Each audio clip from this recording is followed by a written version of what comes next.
Yes, it's that time on a Monday, Captain's Cast. So much to talk about.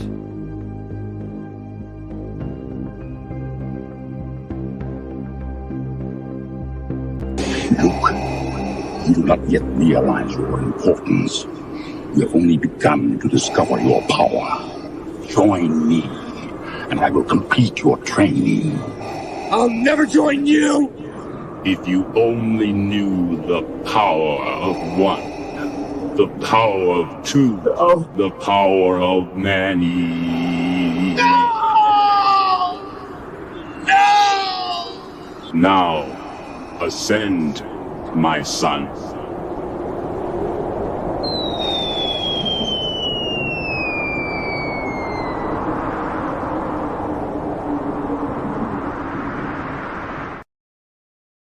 Ah, yes, Jar Jar Studios, a hat tip, and a captain's salute. Welcome to the Captain's Cast. We're usually here on a Sunday, but the captain was abroad traveling, and so we're doing it on a Monday. And we'll just see what the cat drags in, shall we? We have to talk about Acolyte and the greatest lightsaber battle of all time. It's incredible. Manny Jacinto it's very fascinating. There is actually, the interesting thing about the Acolyte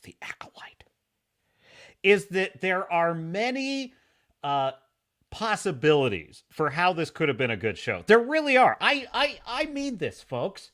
The captain is nothing if not constructive in his criticism for Leslye Headland, former personal assistant to Harvey Weinstein and cube-shaped human.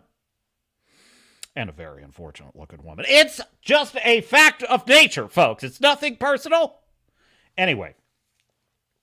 Manny Jacinto, Lee Jung-jae. I finally can remember the guy's name. I deserve applause for that. Yes. Thank you. Yes. Lee Jung-jae. Manny Jacinto, who plays Qimir, also known as the Stranger in the credits on The Acolyte. And who else? Oh, yes, Charlie Barnett that plays Yord. We also have, Carrie Ann Moss was there for just a second. And so there actually are some actors, AOCs, actors of, what did I say? Actors of AOTs, not AOCs. AOTs, actors of talent. There was potential here in The Acolyte. And can you just believe how excited all of those shills are probably because of this episode? I haven't watched any of the shill stuff, so we'll check out. We gotta go a shill hunting, okay? We gotta go find ourselves some shills and find out how excited they are about this light. Oh, red lightsaber! Anyway. So we'll talk about The Acolyte. We'll talk about House of the Dragon, hot day. Daemon Targaryen went on a Skyrim mission. He did. I'm telling you right now, this is how I think, man. You know the problem with Bethesda games? Wait, what? The problem with Bethesda games is that, you are this invincible Terminator. You just wander the wasteland and Fallout, or you just wander Skyrim or Cyrodiil, and you just go through, you just massacre hundreds of enemies everywhere you go, with no help, no backup, nothing. Just solo dungeon delver's delight. So it's notable when I see a main character of a fantasy TV show, in this case Daemon Targaryen, just head right into Harrenhal and just do a solo dungeon crawl. That's pretty awesome. I get excited about that. Oh, he's doing a solo, no companion, just solo dungeon crawl. He's even leaving the dragon back there. I was excited for that, folks. Anyway, so we'll talk about Hot D. We'll talk about that. I also want to weigh in on the new Superman costume, because why not? But there is... I think Superman's in trouble, folks. We are in deep doo-doo for Superman. But let's hear it. So we are on the Swords and Starships channel, and I am your host, Captain Garrett, live on YouTube, Rumble, and X, formerly Twitter. Please like and subscribe, and let's dig in. Staffyare is in the chat. It says, pull your finger out. Wait, what? Staffyare? That's not, I do not understand your meaning, sir. Says, hail everyone. Anthony Timmons is in the chat. Says, and here we go. What was that? That was Heath Ledger's Joker, right? Yeah, that was somebody. Was it Jeremy over there at D-Day Cobra was kind of downplaying a little? I understand some people don't think Heath Ledger's Joker is the best part of that movie or whatever. No, what did he say? They were talking about how Heath Ledger's Joker in The Dark Knight is kind of considered the main thing in the movie. He's what everyone goes to see the movie for, but he's only actually in it for 38 minutes. And I'm like, not really. Yes, he's in it for 38 minutes, meaning he's not quite. It's impressive that so many people associate The Dark Knight so much with that character, and he's not even in it that much, meaning that you feel the presence of his character through the whole film, even when he's not on screen, which is brilliant. And as I've said often, I consider The Dark Knight probably the greatest superhero film ever made.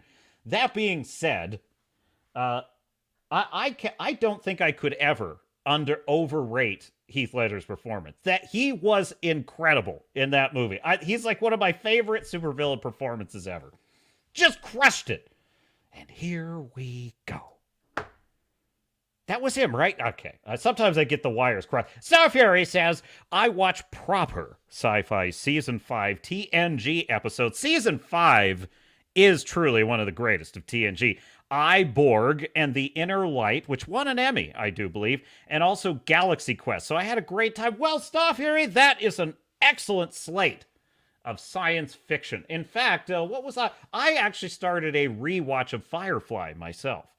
And I watched the pilot episode of Firefly, and I was like, man, dude, there is so many lost art forms in that show. I really undervalued that show when it existed, because back in those days, we still had some good Star Trek in the world, and so I undervalued it a little bit. You know, it's ironic, too, because in many ways, Star Wars is a kind of space western, and it's fascinating that Firefly is a much better space western than anything Disney Star Wars, or even The Mandalorian. There's a great scene where Mal is at the table, and Jane starts mouthing off, and Mal's like, walk away from this table right now. He's like, well, Captain, and he's like, walk away.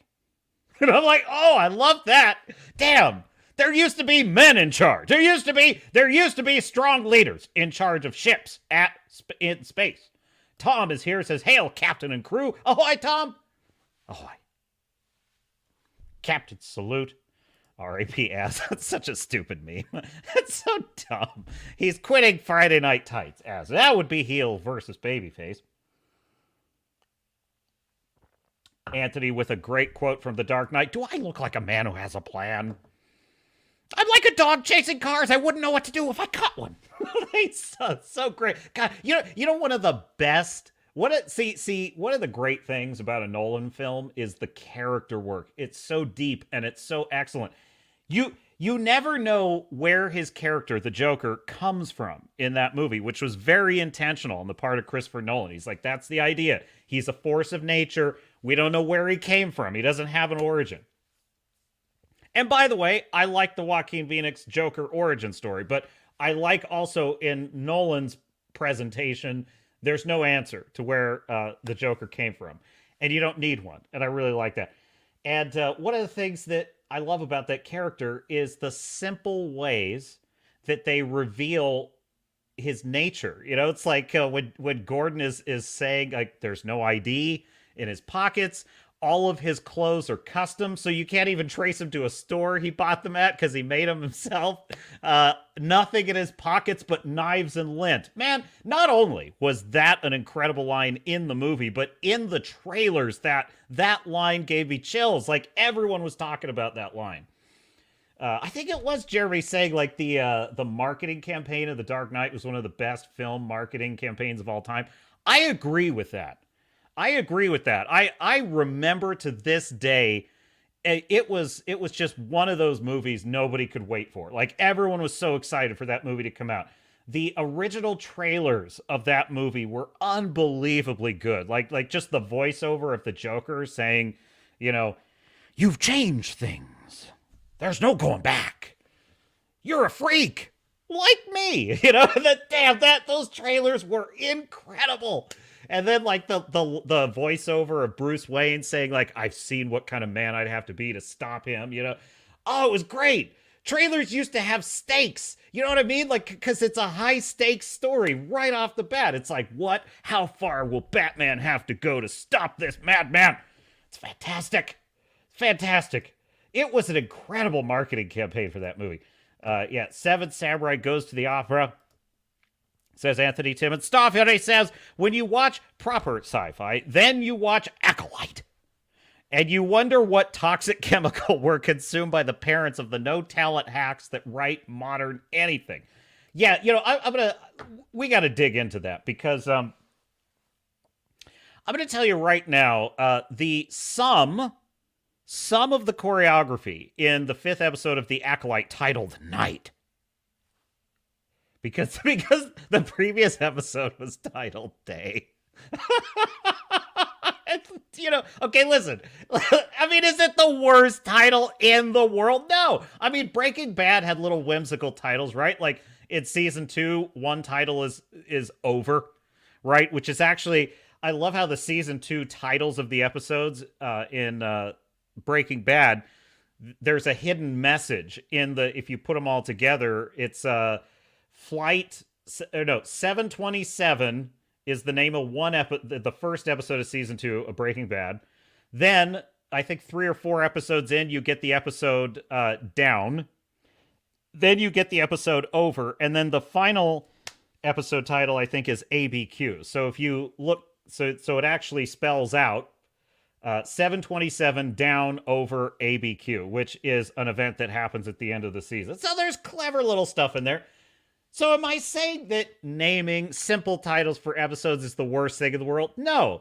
What I'm laughing at is the fact that this show thinks it's brilliant. Folks, I think Leslye Headland thought that this was the Red Wedding of Star Wars. Like, they were so excited about wiping out all these Jedi. They just forgot one thing. One little fly in the ointment. When Robb Stark and his entire family, spoilers for Game of Thrones, when Robb Stark and all of his family get wiped out, I cared. I really didn't want to see that happen. Dude, they even had that really touching scene just before it all pops off where Robb Stark's wife that he married for love, which is pissed off Walder Frey, she's telling him about how she wants to name their son Eddard after Ned Stark. It's just, don't you want to teach little Ned to ride? And of course, Robb Stark, who's still grieving for the death of his father, I mean, it's why he started this war, is like touched by that. And that's right before they all get murdered in just the worst ways possible. I really cared. I really, really cared. When the Viper gets his head squished by the mountain, I really cared. I really did not want to see that happen. And it was even worse because he's getting revenge for his sister. You know? You murdered her! You know what? So my point is, the reason why this fails in The Acolyte is because none of the characters have a consistent setup for any of the things they do. The fight is governed by total plot armor the whole way through. It's so maddening the way this action scene is blocked. I watched it again. And it literally so Smilo Ren, aka Qimir, he's completely lethal. He's completely lethal, devastating, terrifying, which could work, except the minute he's about to kill off a character that we're not ready for him to kill off yet, he pulls back and goes and does something else. And he just teleports to some other part of the scene and starts fighting someone else. And then the heroes will have him dead to rights, and they'll spare his life. So the show doesn't want to go the full distance. It constantly is dealing in these half measures. So that's problem number one. problem number 2 is the characters just make random decisions all the time. They just change their mind on a dime. So there's no investment in any of these characters. So when they kill off Yord, who I thought had some of the most potential of any of the characters on the show, because he actually had some daring do, there was a little element of that larger-than-life adventure about his character that in the right vehicle could have worked well. So when but the problem with him is he didn't really have much of a part in the whole thing, and he was just a boring character. So when Qimir snaps his neck, it's like, well, who cares? Like, who cares? I don't care about any of these. I felt nothing. Actually, some of the musical score in the episode is pretty good. Like, there's actually some really good moments of tension. And I actually like some of the choreography with Qimir, where he, some of his movements look kind of weird and animal-like, and I enjoyed that aspect of it. The problem is he's not intimidating because the plot won't let him kill when the plot doesn't want him to, and the plot will not let the heroes kill him when the plot doesn't want him to. And so it's a complete mess. It's a total mess. This is why character is so important in storytelling. This is why it's so important. Because if you're asking yourself why, it means nothing to you when a bunch of characters die in some violent way in this show, but then you watch something like The Red Wedding and you're shocked and horrified and you have to call in sick to work the next day. The difference is investment in the characters.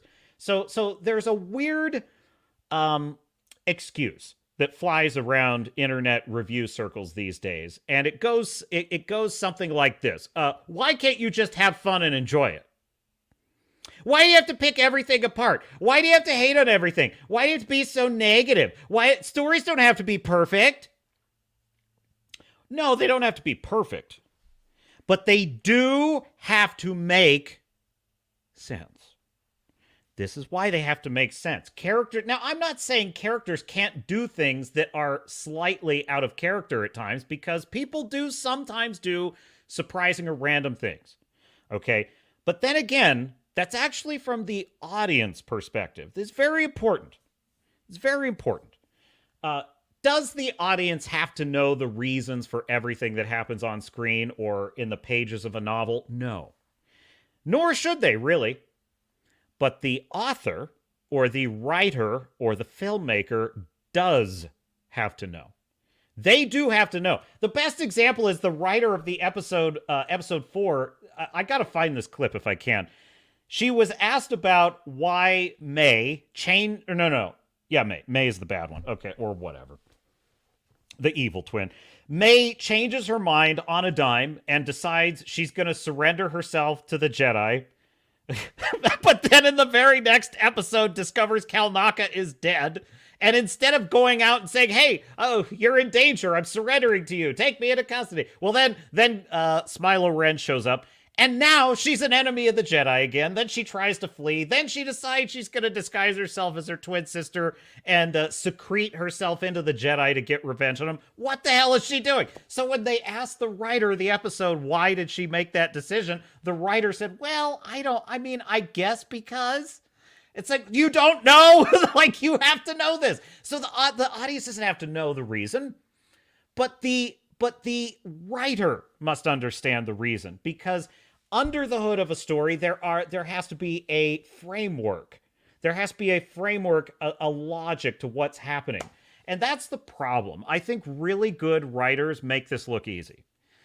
Talented professionals who've been doing this a while and they know what they're doing, they make this look easy, right? Because when you think about all the events that led up to the Red Wedding, it's shocking. You can't even believe what just happened. But when you start thinking about it, you suddenly realize that was always going to happen. In fact, you're like, how did I miss that? Like, that was definitely always going to happen. That's because all of the great, excellent work in the plot and in the characters had been put into place over the course of those novels so that it just flowed naturally. Even if you can't see it, it's flowing naturally to that event, to that outcome. And that's the problem. I was thinking House of the Dragon, right?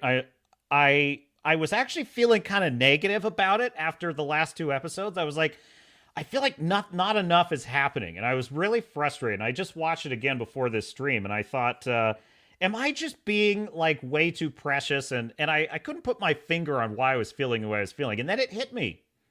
I know exactly what's bothering me about House of the Dragon.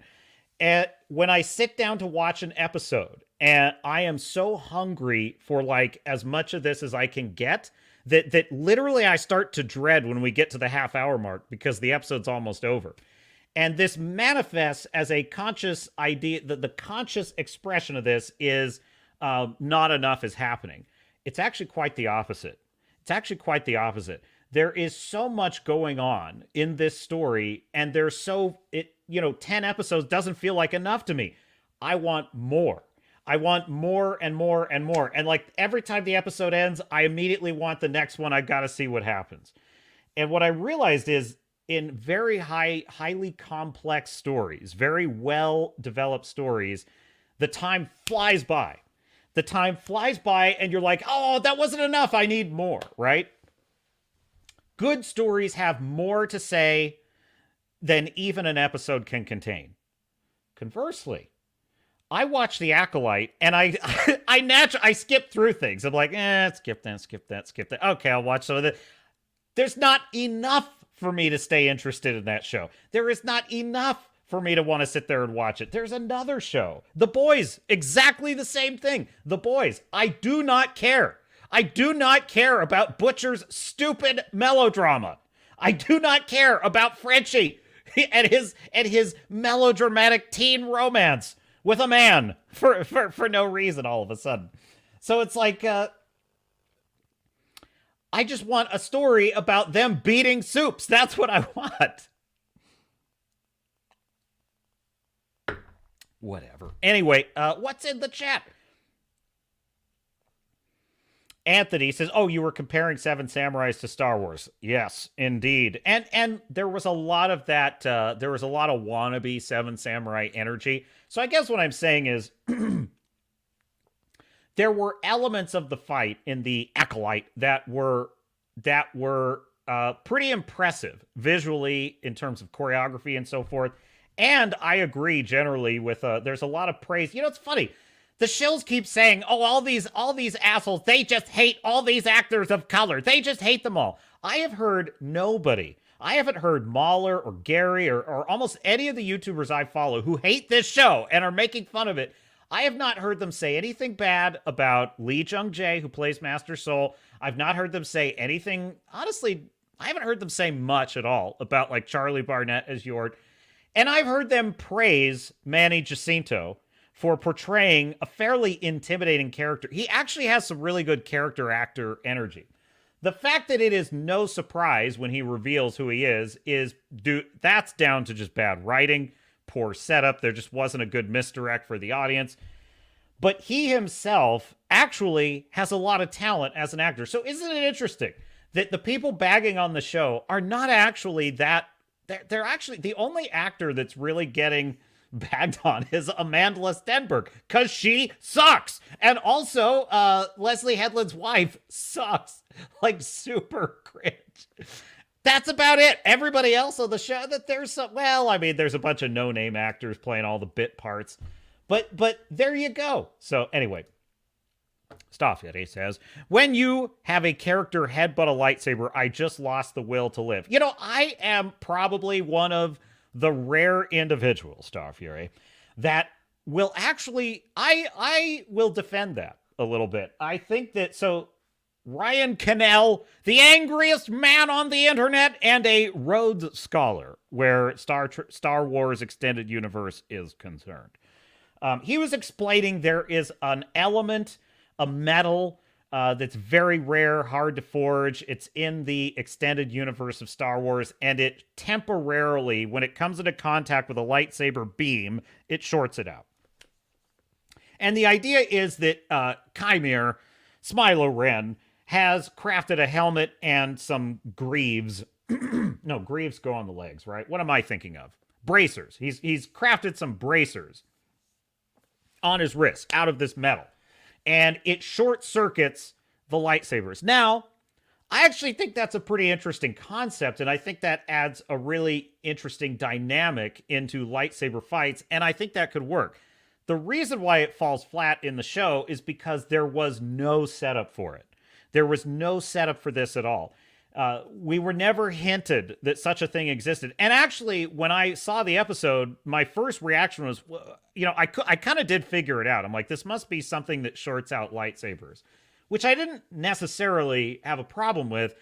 What bothered me was, like everything in this show, it is lazy.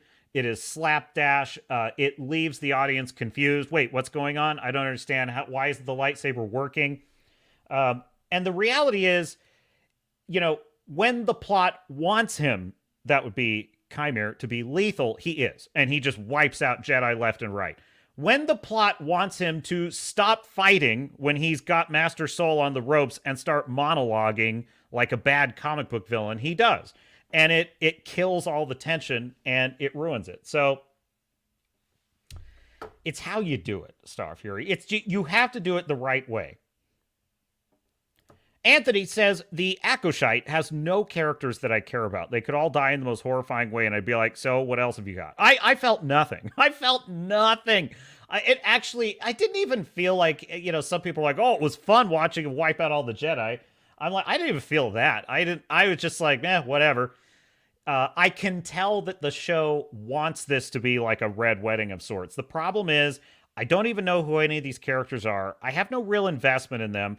There's a big problem in this show, which is the cast is ridiculous. It is a massive cast of characters for a 30-minute show. Even Andor, which is a very complex and multiple character-driven show, does not have this many characters in the cast. And it's able to... You basically have Mon Mothma, you have Stellan Skarsgård's brilliant character of Luthen, you have Andor himself, and then you have a couple of characters that are sort of in the lives of those three characters. And they managed to tell a story with all three of these characters. It's fairly intricate, fairly nuanced, and character-driven. And that would be Tony Gilroy's great writing, who bailed out Rogue One, which was going to suck if he hadn't edited it. Tony Gilroy is like the only talent that Disney Lucasfilm has ever hired to work on anything.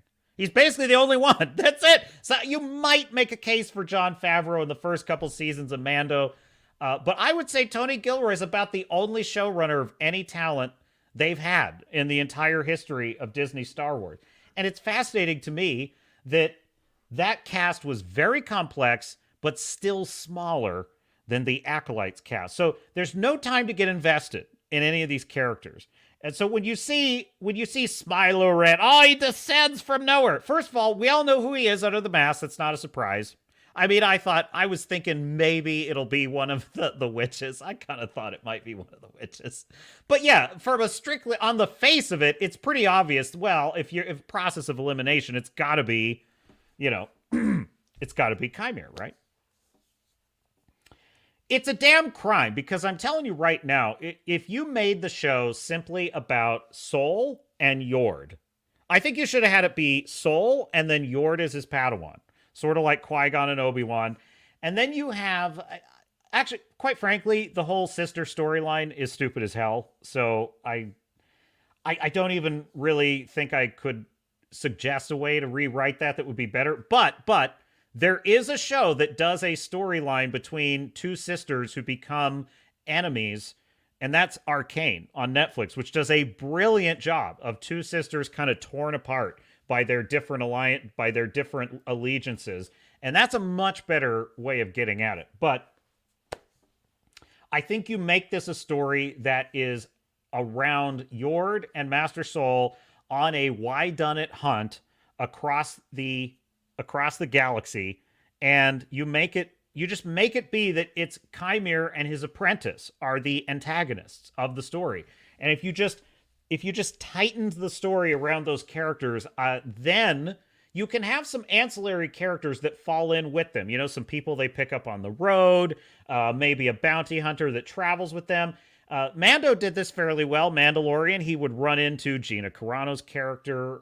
He would run into Carl Weathers' character. Then you've got some investment in those sidekicks, and then when Qimir wipes them all out, then that would be pretty amazing. And then you see Master Soul watch his star apprentice, who we as the viewer probably think is going to be the star of the show going forward. We watch him get, wiped out, and then we're going to be surprised, because then we're like, whoa, I thought this was going to be, Obi-Wan watching Qui-Gon get done. It's like kind of the reverse of that. That would have been cool. That would have been really cool. So there's a lot of missed opportunities with this show. I got to grab this headline because there is a fascinating article claiming that Leslye Headland used to be based. Can you believe this? It's forced your dear captain to reconsider his position that she is a very stupid woman. Like, you know what I'm saying? Oh gosh. Jeez. I'm so bad. I'm being bad. I just, it's just that Leslye Headland is a doo-doo head, okay? Starfury says, I stopped caring about Star Wars 19th of May, 1999, the opening day of Phantom Dennis, the Menace. Starfury. No love for the prequels, huh? I'm sure that you could go dig up fans that think Star Wars died the minute that Empire Strikes Back came out, because they're like, no, there's only a New Hope. That's it. Star Wars 1977. That's the only one. Yeah, Phantom Menace is not like the greatest Star Wars entry ever, but there's some good stuff in it. There really is. I think there is. Qui-Gon Jinn, I was actually rewatching it recently, and yes, Jar Jar is an extraordinarily pedestrian and annoying character, granted. However, Qui-Gon Jinn is a great character, and he's got a really excellent, I don't think people give Liam Neeson enough credit for how you had was it Alex Guinness that played Obi-Wan in the original film?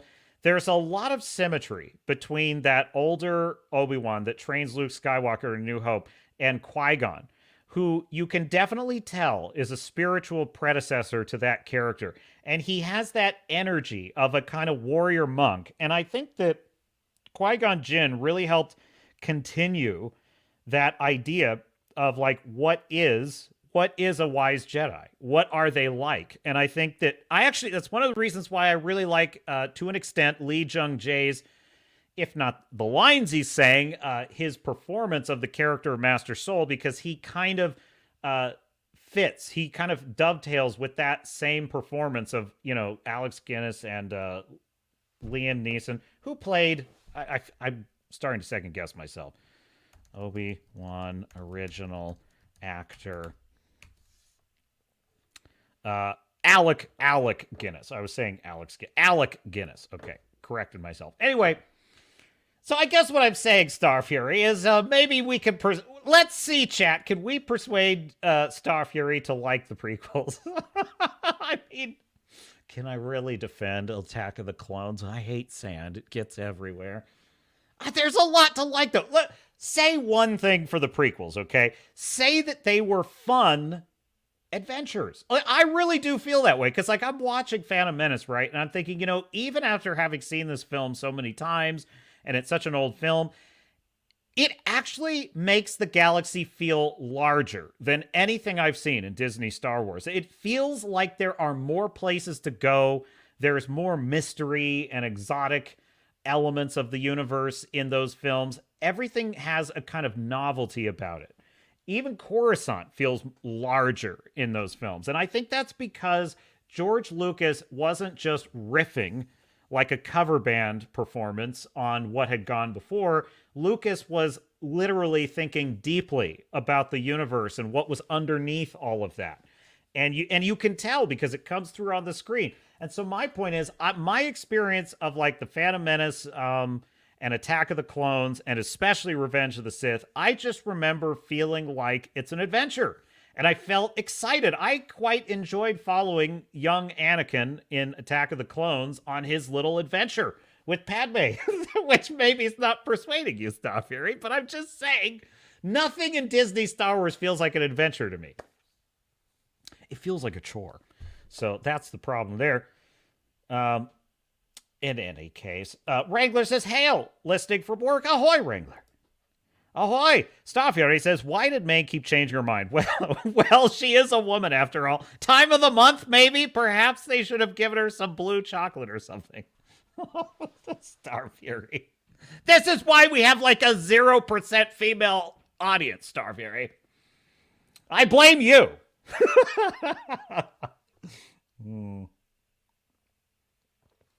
Sip of coffee for the working captain on a Monday.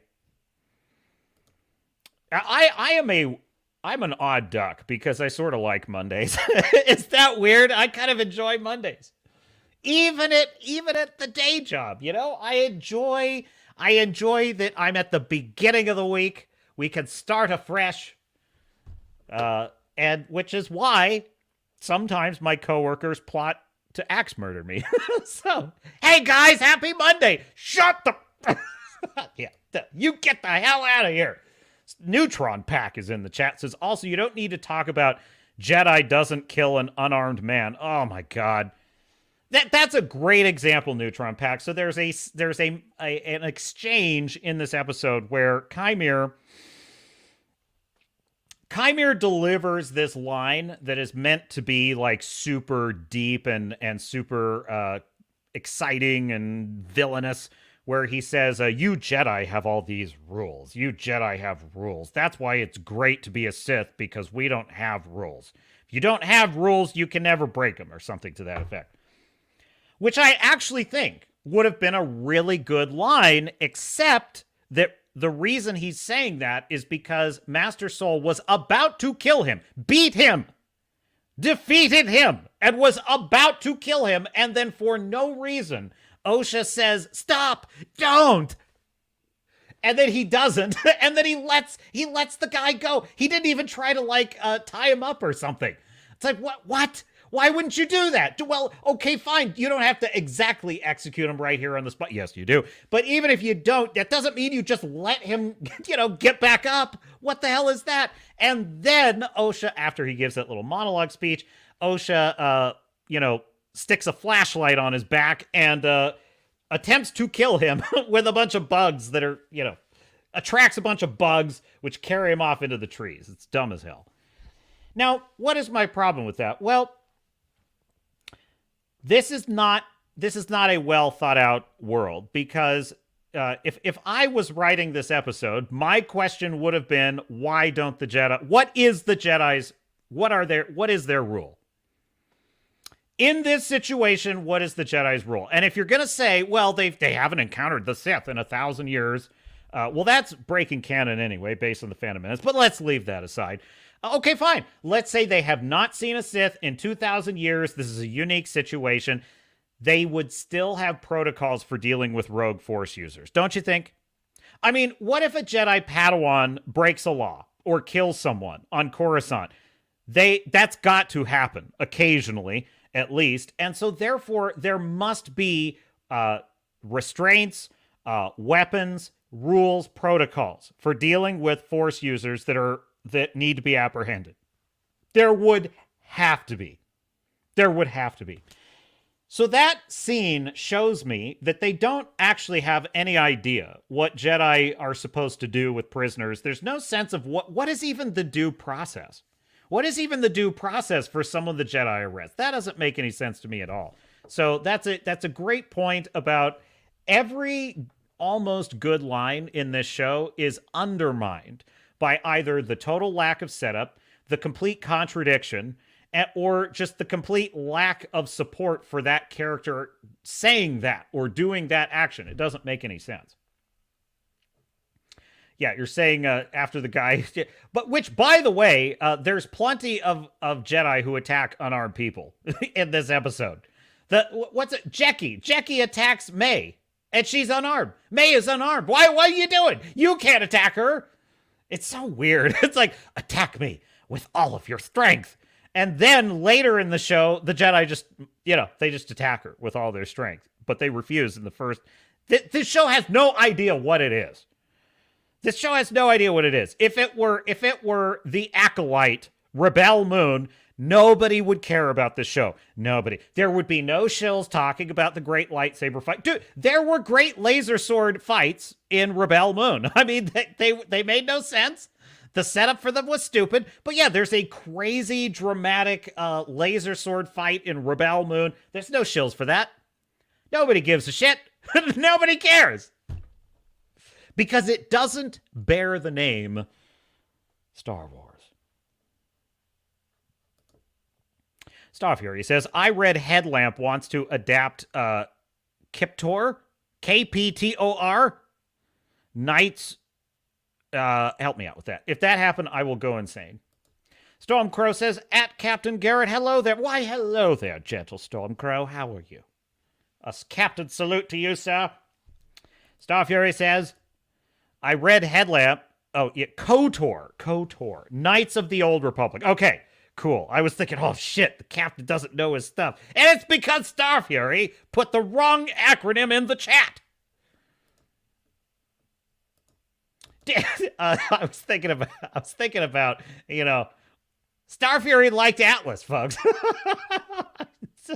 I'm just saying. Starfury says hell would freeze over first. Oh yeah, no, she's not getting.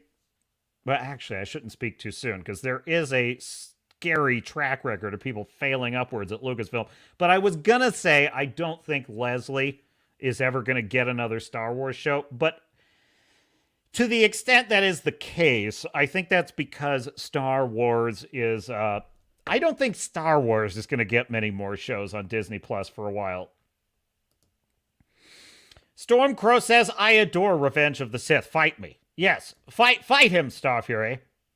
Starfury says, this is a no-girl zone unless they have their own D20s. Yes, bring your own D20s, ladies. Wrangler says, John Sullivan with a lightsaber, referring to my very own protagonist from my novels Blood and Oak. A dashing captain in the early 1800s America. What do I think about that? Well, John lives in our world. John lives in the real world, so there just are no lightsabers. There are no lightsabers. But hey, he would use it. If that's what he had, that's what he'd use. Wrangler says, I thought that she would try to kill his business with safety violations. Perhaps. Perhaps indeed. Let me grab this article because this fascinates me, folks. This really fascinates me. What was the, who had this report? Yes, the Bone Tomahawk producer. Let me share my screen here. This is from, I think it's, was it That Park Place? Yes, hat tip That Park Place. Bone Tomahawk producer claims that the Acolyte showrunner Leslye Headland used to be based and would have, quote, shit all over the Acolyte for its stupid gender motives and dumb physics. Bone Tomahawk producer Dallas Saunier, I think you would say it, recently claimed the Acolyte showrunner used to be based and would have shit all over the Acolyte and its stupid gender motives and dumb physics. In an Instagram story post earlier this month, Saunier, who also produced Run, Hide, Fight and Terror on the Prairie, so he's working on the Daily Wire films, said, the Acolyte made me sad on many levels. Star Wars is awesome. Was awesome. Yes, indeed, sir. He continued, I discovered Leslye in a 15-seat theater on Santa Monica Boulevard back in 2007. Like Greta Gerwig, I locked arms with this woman and forced Hollywood to pay attention to her. Leslye was so frickin' based back then. She would have shit all over the Acolyte for its stupid gender motives and dumb physics like fire in outer space, he added. Saunier then stated, last saw her in 2017 and she was still her old self. But her reboot of Heathers, co-starring an even younger Brett Cooper, soon got canceled. Very publicly for all the dumb reasons. And it really shook her spirits. I saw her lean into modern victim mentality more with Russian Doll on Netflix, and really no turning back from there. He then speculates she got woke in order to be accepted by Hollywood. Quote, hey, look, we all get older, we all gotta pay the bills, and the world cracked. I get it. But it is just sad to see someone I managed for over 8 years and cared so much about become the very thing She and I would mock mercilessly for a decade, Saunier concluded. So this is his original post on Instagram.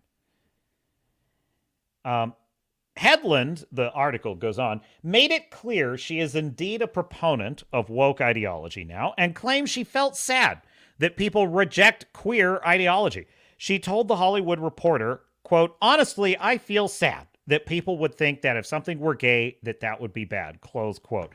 Well, that is because, madam, you are unwilling to accept that people don't have to like you. And that is a very toxic mentality for any human being to adopt. It just simply is. If you're a proud Christian, people have a right to think that you're crazy. And if you are a proud queer woman, people have a right to not associate with you because they don't. It doesn't mean it's nice. It doesn't mean it's friendly. And it doesn't mean that it's necessarily right or wrong. It simply is. It just simply is.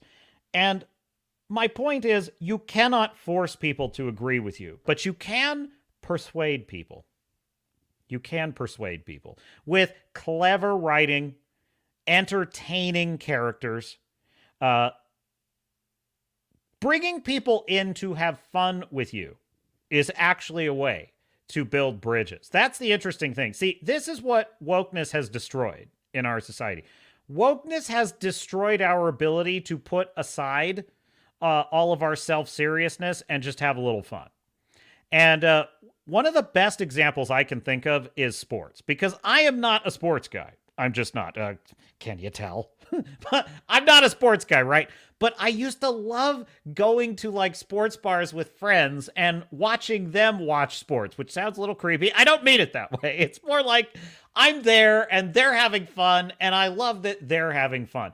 But I would always observe like the camaraderie people would feel. And it's like, clearly this is a bar that is packed with people from all different walks of life or all different views, probably a lot of different political views in this room, but everyone is kind of aligned on we're enjoying the football game. It is that environment in which people can be persuaded. That is the power that entertainment and storytelling has. The problem is, in order to persuade someone, you must let go of your desire to change them or control them. Woke people are all about force and control. They want to regulate people's thoughts. This, even when people might otherwise agree with you, you are going to push people away with that. In fact, it is the sheer totalitarian nature of wokeness that is causing a lot of people to change their political affiliation. It is causing a mass awakening among people who would normally have agreed with them, because nobody likes a hall monitor asshole. So the problem, Leslye, is that it is your job to entertain people and help them have fun in a galaxy far, far away. And if in some small way that story suggests a theme that might not usually be the subject of a Star Wars show, you might have a better shot at persuading people of your point of view, if it is done in the context of storytelling. Star Trek used to be great at this. Doctor Who used to be great at this. Science fiction, fantasy was the perfect place for this. House of the Dragon is good at this. House of the Dragon is good at this. But you are not, madam. So spare me. Spare me your sob story. She then added that she was the one who indeed was sad because her show was being dismantled. Quote, "It makes me feel sad that a bunch of people on the internet would somehow dismantle what I consider to be the most important piece of art that I've ever made." Well, feel sad then. Boo-hoo! Like, what's the matter with you? You are in the industry. This is the entertainment industry. That's what you signed up for. That's what you signed up for. Take your lumps. Headland would also attempt to reject the idea that she created queer content with the Acolyte. I don't believe that I've created queer with a capital Q content. Well, maybe you should have thought about that before you went around telling the whole world this is the gayest show ever. She also addressed critics of the show, describing the lesbian space witches they are. She introduced in the show's third episode as lesbian space witches. She said they're in a matriarchal society. As a gay woman, I knew it would read that their sexuality is queer. I despise that word. I really do. But there also aren't any men in their community, so a closeness between the two of them would be natural. It seemed plot-driven. Nothing in this show is plot-driven, I can assure you. I can absolutely assure you, nothing in this show is plot-driven. But in any case, enough of that. Now, my question for you, chat, is do you believe this? Like, do you believe that what Saunier is saying, that, oh yeah, she was based? Let's assume this is true, just for the sake of argument. Let's assume this is true, okay? Because this fascinates me. What happened to her? What do you think happened to old Leslye Headland over there?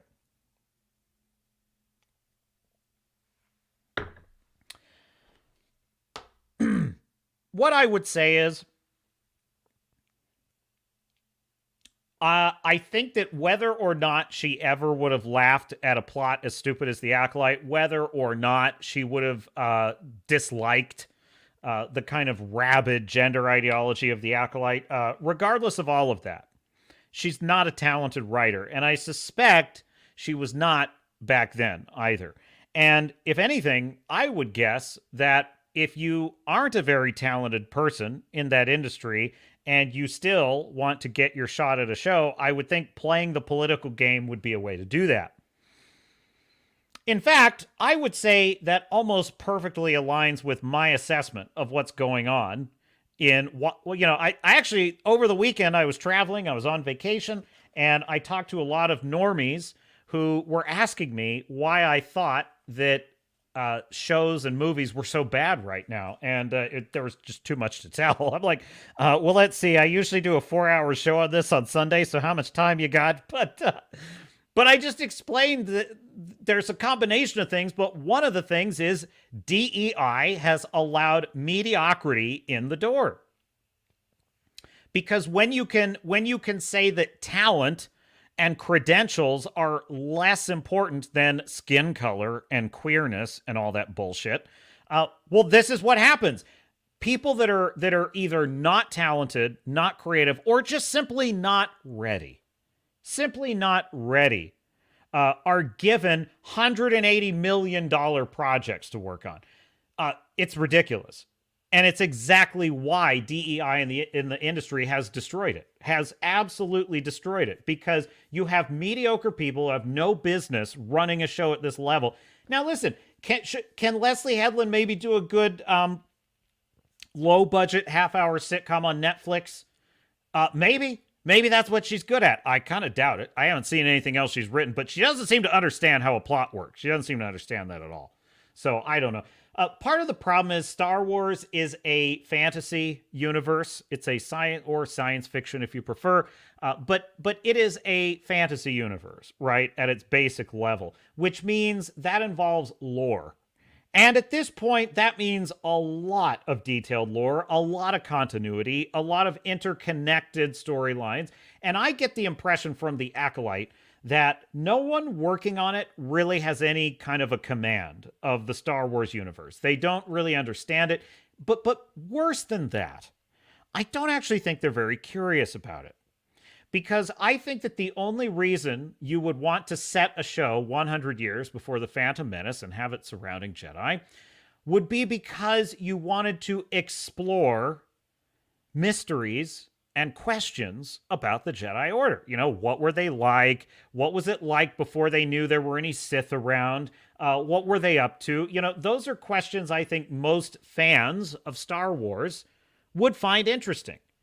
But based on what I see in this show, I don't think the people writing it have any interest in those questions, because there's nothing but the most superficial veneer of like Jedi, for lack of a better term, culture in the show. Like, I don't understand their chain of command. I'm speaking of the Acolyte here. I don't understand the Jedi chain of command. I don't understand how they come to decisions. I don't understand what their operating principles are. I don't understand what their mission in the galaxy is. Like, yeah, in the title crawl of Phantom Menace, we know that they are the guardians of peace and justice in the galaxy. Okay, fine. Beyond that, this is a TV show with multiple episodes. You can't establish what is actually driving the jet. Like, what are the problems in the galaxy that they actually solve? Say what you want for Phantom Menace, but at least in Phantom Menace, it's clear how the Jedi can be helpful, right? It's like we've got this trade dispute, and we've got, we don't want a war, so we're going to send these ambassadors that have lightsabers over to deal with it, right? That at least makes sense. They resolve conflicts, and there you go. I don't get any sense of that from the Acolyte, and that's a huge problem. So is Headland maybe qualified to write a basic Netflix, dramedy? Sure. That is a maybe. I don't know. That's a far cry from managing the deep lore and complexity of the Star Wars universe, which also betrays their prejudice against these kinds of universes. They think that because it's fantasy, anything goes. That's the real issue here. Most Hollywood writers think because it's a comic book story, or Marvel suffers from this, DC suffers from this, because it's a comic book story, or it's a fantasy story, or it is a Star Wars story, anything goes. And to the credit of House of the Dragon and Ryan Condell, a magnificent showrunner by all indications, they take the lore of the Song of Ice and Fire world very seriously. Very seriously. Like, there's a great scene in the opening of House of the Dragon, episode 3, The Burning Mill. I love the opening scene because it's just this little regional conflict between the Brackens and the Brackens and the Blackwoods, I think. And they're arguing because one supports Rhaenyra, one supports King Aegon, and their tensions are rising and they're threatening each other. It's these two little groups of knights, and it looks like they're going to have this fight.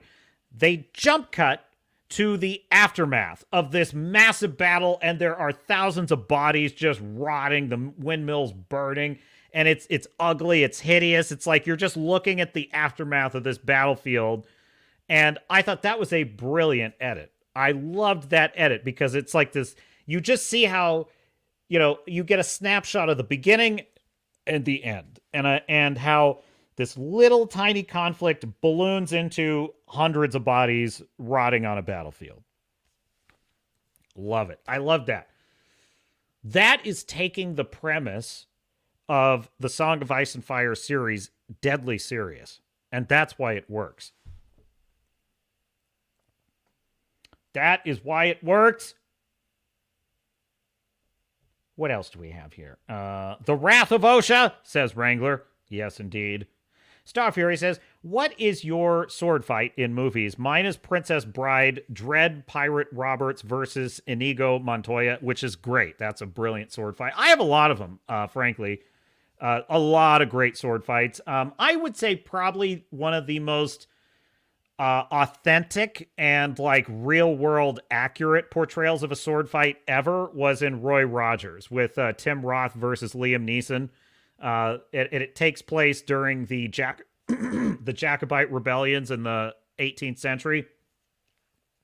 And Liam Neeson is a Scottish Highlander, and he's fighting a British English, an English nobleman played by Tim Roth, who has attacked and assaulted his wife, and Liam Neeson wants revenge. And Liam Neeson is not as good of a sword fighter. Roy Rogers is the character's name. He is not as good of a sword fighter as Tim Roth's character. Tim Roth is an expert. He duels for fun and just slaughters people. It's a great scene. It's an absolutely brilliant, and it shows the mental chess game. It shows the concentration. It shows the real skill, the strength, the endurance you would need to win a real sword fight. It's fantastic. That's a good one. But if you're talking about just fun, what's the funnest sword fight of all time? I mean, does it count? But I kind of think Obi-Wan and Qui-Gon versus Darth Maul is like one of the best sword fights ever committed to film. Like, it's just amazing. I just love that. But if it had to be real swords, then I would say I really love all the action set pieces in the Mask of Zorro. Like, the Mask of Zorro, excellent sword fights in that. Does this count? I love the fight between Hector and Achilles in Troy. That's one of the best one-on-one, mano-a-mano fights ever. Also, I feel was pretty accurate to how hoplites would have fought in ancient Greece, which was cool. That they preferred the spear, and then they would switch to swords if they lost their spear, which is exactly what happens in that fight, which was excellent. There's a great sword fight in this Jackie Chan movie called Shanghai Nights with Owen Wilson. Jackie Chan fights Aidan Gillen, who played Littlefinger in Game of Thrones. It's Aidan Gillen plays the British bad guy who killed Jackie Chan's father in the story. He's trying to take over the British throne. And they have a great sword fight in that scene. And it's Jackie Chan with English weapons. That was so cool. Yeah, that was awesome. But I would say probably if you held a gun to my head, it had to be a fight with small swords, so not lightsabers. It had to be real swords, and it just had to be like, what's the funnest? I probably would say the fight between Edmund and Count Mondego at the end of Count of Monte Cristo, the Jim Caviezel film with Jim Caviezel's character versus Mondego. And by the way, this goes to the Acolyte too. Why is it that the Acolyte, I consider this fight in this recent episode of the Acolyte, I consider it irrelevant. Irrelevant to entertainment, right? Because it was the choreography good? Some of it, yes. Could it have been a really awesome moment in a series if it were in better hands? Yes. Was it actually something worth getting all excited over, as I'm sure the Shills did? No. No, it was not. Why? Because I don't have any emotional investment in the outcome. That's the problem. I have no emotional investment. Now, the scene in which Count Mondego fights Edmund was so brilliantly set up because in the beginning of the film, Edmund does not know anything about sword fighting. And so there's a great scene where Edmund is trying to escape the gendarmes that are chasing him down. And Mondego decides to stop him. And so he pulls out a sword, and Edmund tries feebly to, fight him, and Mondego just swats the sword aside, and there's nothing Edmund can do. He's dead to rights. So the beginning of the film establishes that Edmund sucks, and he can be easily defeated by Mondego. As the film progresses, he learns to sword fight and all that stuff, and he becomes the Count of Monte Cristo. So at the end of the film, when he's able to actually fight Mondego, the stakes are high because it's like, is he good enough to beat Mondego? And that's awesome. So that was a great sword fight. Probably my favorite, I would say. A lot of good ones in films, isn't there? Wrangler says Indy versus the guy with the scimitar. You're talking about Temple of Doom. I thought you were going to mention the one in Raiders of the Lost Ark where the guy pulls out the scimitar and he just shoots him with a pistol because he's too tired. But no, that's a good choice there, Wrangler. Yes. Staffjere says, also Crouching Tiger, Hidden Dragon, Michelle Yeoh versus Zhang Ji, the fight in the martial arts school courtyard. Oh, that was awesome. That was awesome. It's been too long. I also really love the Jet Li film Hero. That's a fantastic fight scenes in that movie.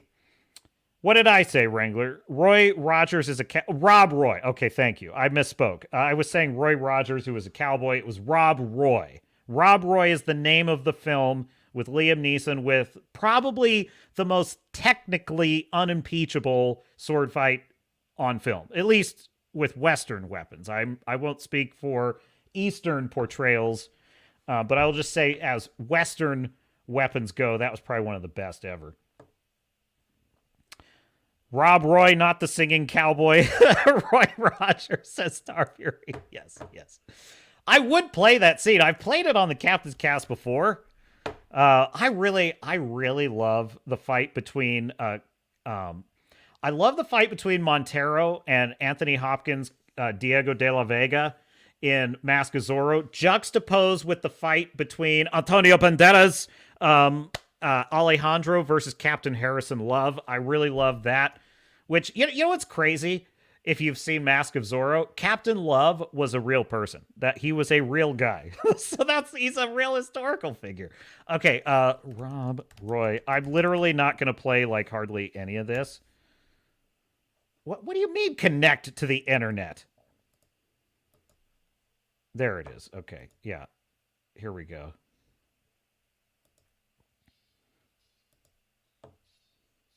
Hang on, let me find a good spot here. Okay, here you go. Here you go. I'm literally just going to play like 10 seconds of it because they'll hit me if I play any more than that. Here.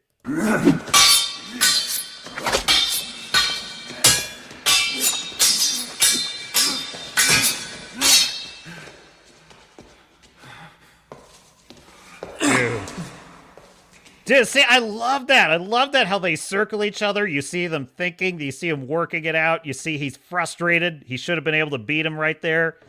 Dude, you feel the lethality of it. That's what makes it so good. So, yeah, that's the fight from Rob Roy, which is fantastic. Love that. Love that scene. Great portrayal of a sword fight. All right, what else in the stack of stuff? Yeah, I think when it comes to Leslye Headland, maybe she was once not quite so crazy. I don't know. I don't think she was ever a particularly great writer. And this show is certainly, if this show is any judge. And you know, the Acolyte, the Wokolyte, is not doing well. Check out this headline, my dear chat. The Acolyte viewership declines for a second week in a row, nearly 60% decline from Ahsoka. What do I always say? Make your next woke backfire. We, the fans, we, the true Star Wars fans, we will inflict defeat after defeat after defeat. And here it is. Amanda Stenberg is the worst part of the show. She is the worst part of it, folks. She's so boring. She's so boring. Why do they do this every time with girl boss? It's not even just that they go get girl bosses, okay? They go and find the most boring women ever to portray these characters. It's like, you know what's odd though too? It's like Anya Taylor-Joy, for example, is actually a great actress. She's so boring comparatively. Her character Furiosa is so boring in the Furiosa film. She doesn't really have a lot of personality. I don't understand why they do this. You know, I was talking with my dad. We both love Better Call Saul. We were talking about the character of Kim Wexler in Better Call Saul. She is so interesting. She's so sexy. She's so brilliant.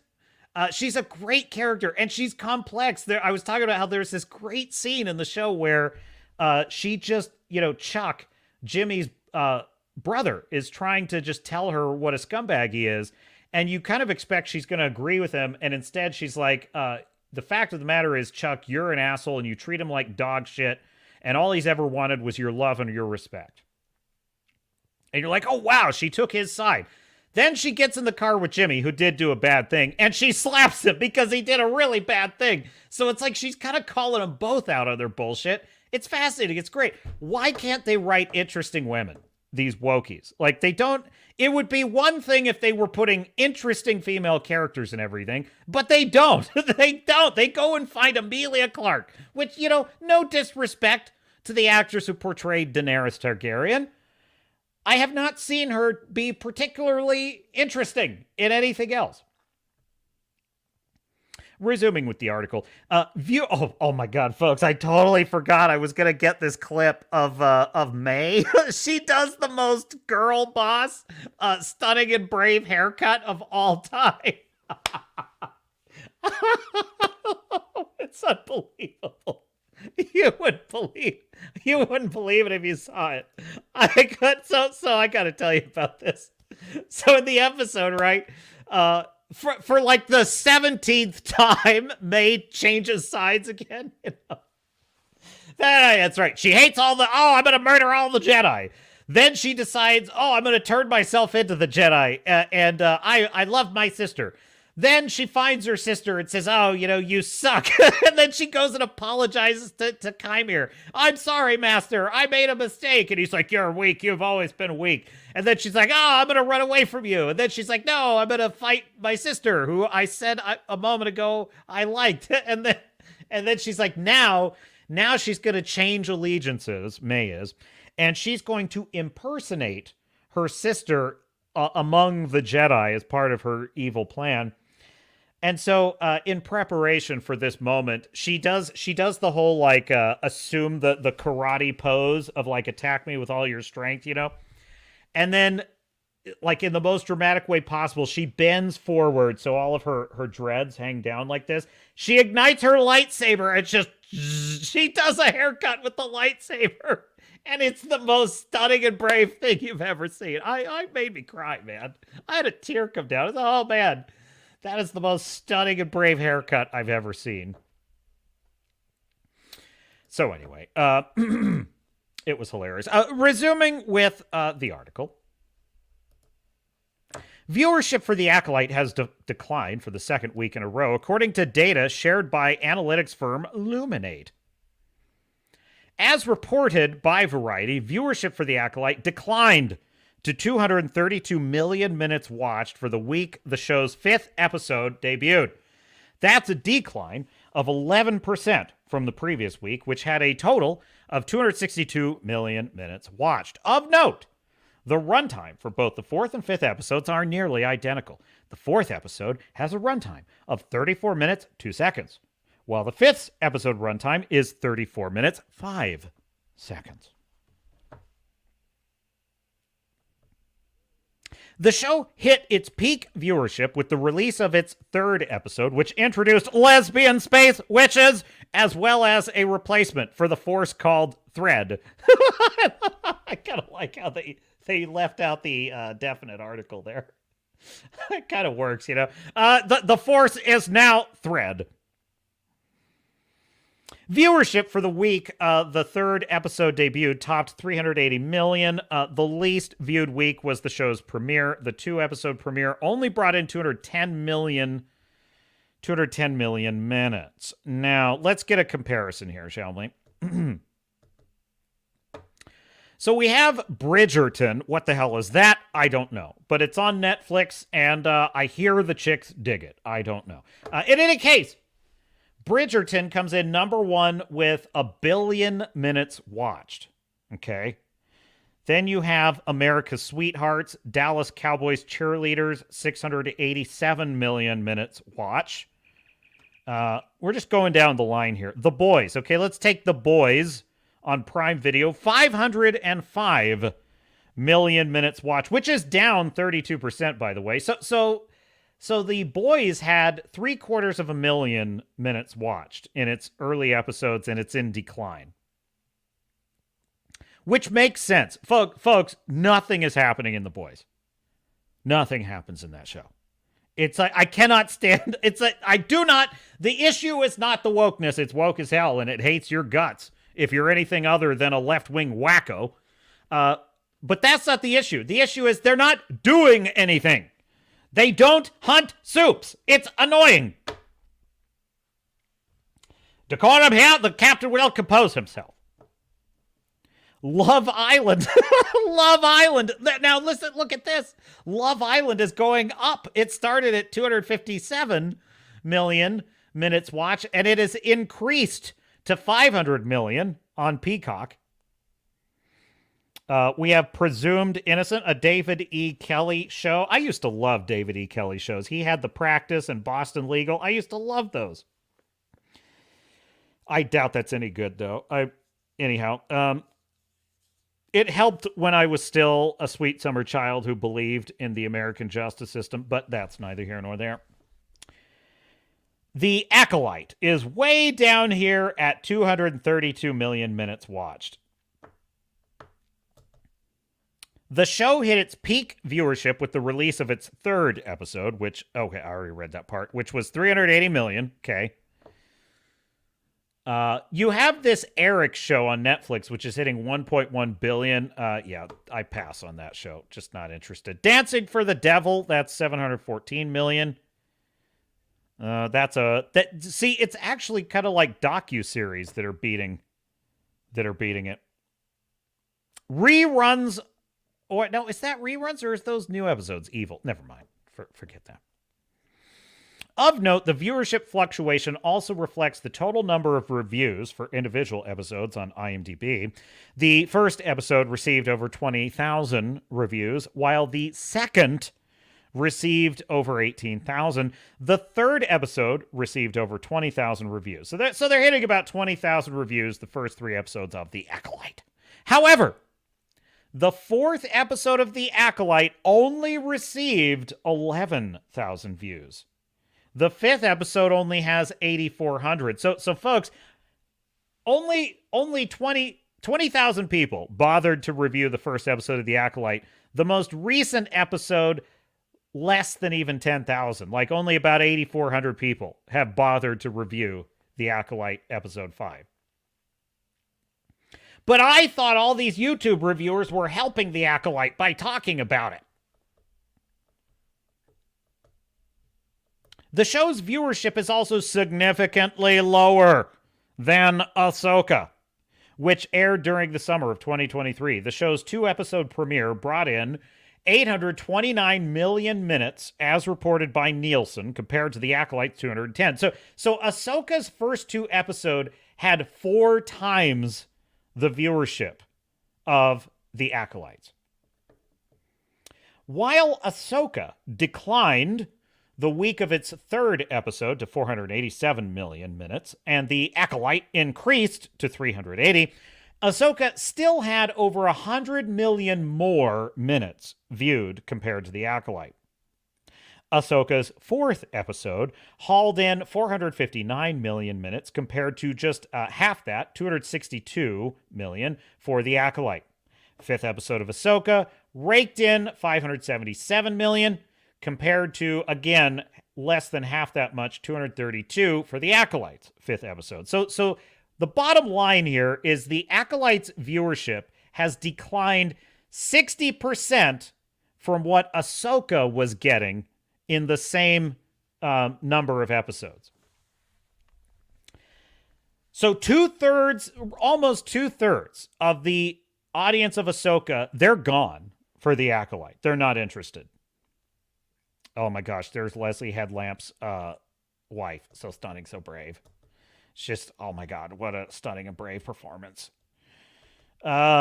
It's unlikely that viewership will increase until the final episode debuts, when some people might binge watch the entire season in one sitting and drive up the minutes watched. The reason why is that many viewers have made it abundantly clear they do not like the show. On Rotten Tomatoes, the series currently has a 14% audience score, with the average rating clocking in at 1.2 out of 5 stars.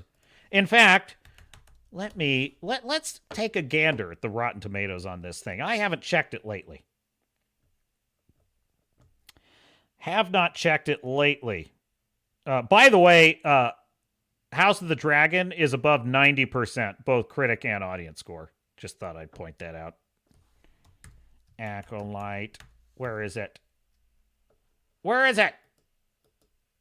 There it is. These critic scores are ridiculous. These critics are smoking crack. 83%, folks. 83%. So stupid. Dude, screw critics. They are so worthless. They are worthless. They are shills. They are nothing but shills. So yeah, there you go. There's your audience score for The Acolyte. It's 14%. Have you ever seen anything so beautiful?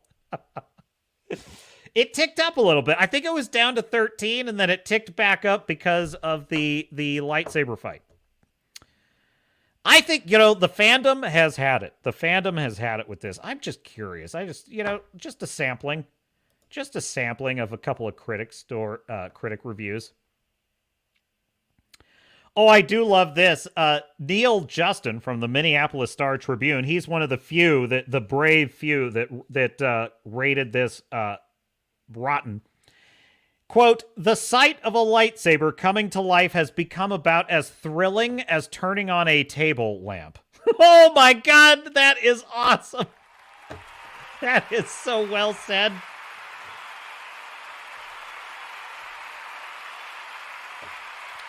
Look at that. What a great quote. The sight of a lightsaber is about as thrilling as turning on a table lamp now. Oh my God. Dude, that is exactly my feeling watching what is supposedly the best lightsaber fight of all time with Qimir. It's like, well, it's about as exciting as watching, watching a bunch of LARPers in the park pretending to lightsaber fight. Anyway, here's a critic who loves the show. The performances overall are more dynamic. The writing more engaging than usual for Disney Plus. Oh, shell alert. Look at this.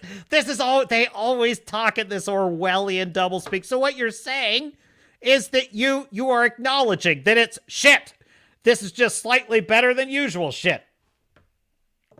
But I digress. The performances overall are more dynamic, the writing more engaging than usual for Disney Plus, which keeps the series from dragging like its predecessors.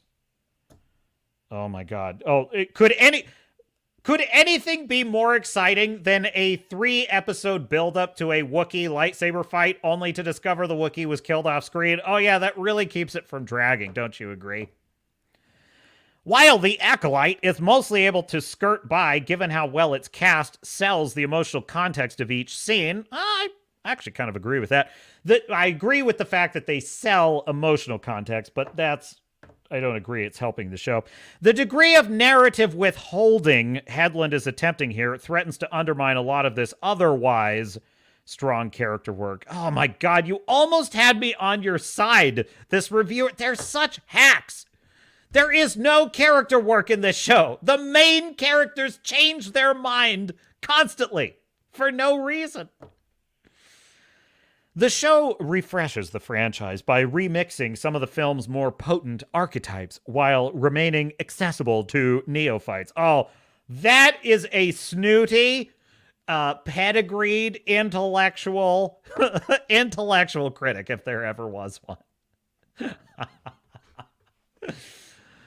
The usual good and evil divide isn't so obvious when other perspectives are invoked, and the hints of regret in Lee's performance are balanced by the hunger for revenge in others.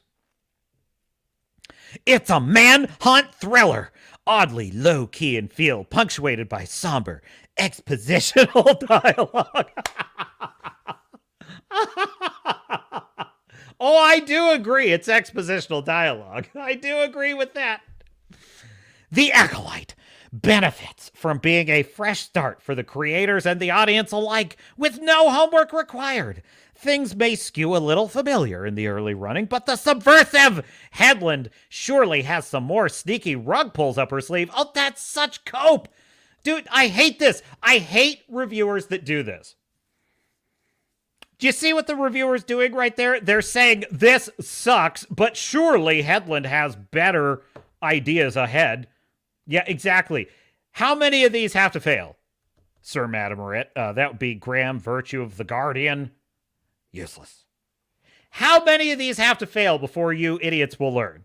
There's no rabbit coming out of that hat, okay? It ain't gonna happen. The Acolyte doesn't really offer anything new to the universe in the way that Andor did, and ultimately feels a bit forced. Stenberg, though, is eminently watchable. A twin threat. Oh no, a twin threat who manages to elevate the series above all the hamminess. She is the hamminess. She is the hamminess in this show. What are you talking about?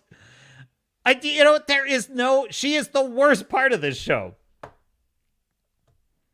Set hundreds of years before the events of the Star Wars saga we know best, this show gets to tell its own story, making it better than most of the series Disney Plus has pumped out. It's not amazing, but it's not terrible. Oh, yes, that's my favorite. That's my favorite shill trick right there.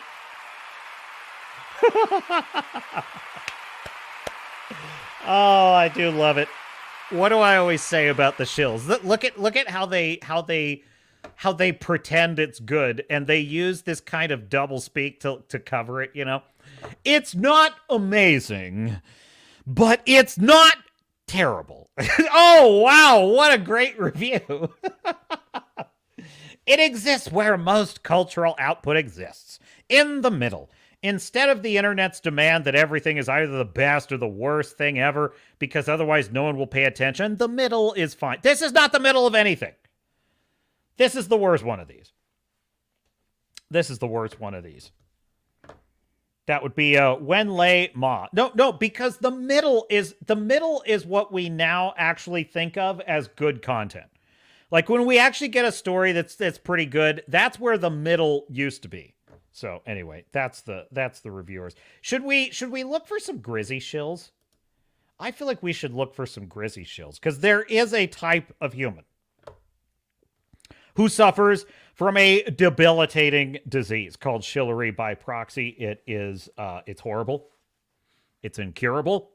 It afflicts millions of otherwise sane and intelligent would-be fans. They become sort of drooling, clapping seals. It's horrifying. Basically, the only job they could ever qualify for because of their debilitating condition is President of the United States, in which it is not necessary to speak English fluently. They are... Never mind. The shills suffer, folks. They suffer. And we must study the shills so that we can solve this terrible disease so it never happens again. And there is a man who studies the shill for posterity. His name is Mr. Grizzy, and he performs a service to humanity.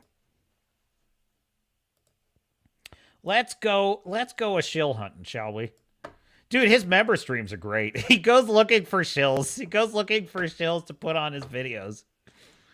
Let's see. We have Disney Star Wars shills react to the Acolyte episode. Sold. That's what I want to see. I need, because I'm very proud of Disney. I have not seen yet. Throw a like on it. Hat tip, Mr. Grizzy, who has contributed mightily to my live streams. Anthony Timmons says the characters flip-flop more in this than an IHOP pancake. And I fairly agree with you, Anthony. I want to know what the shills have to say about... Dude, how...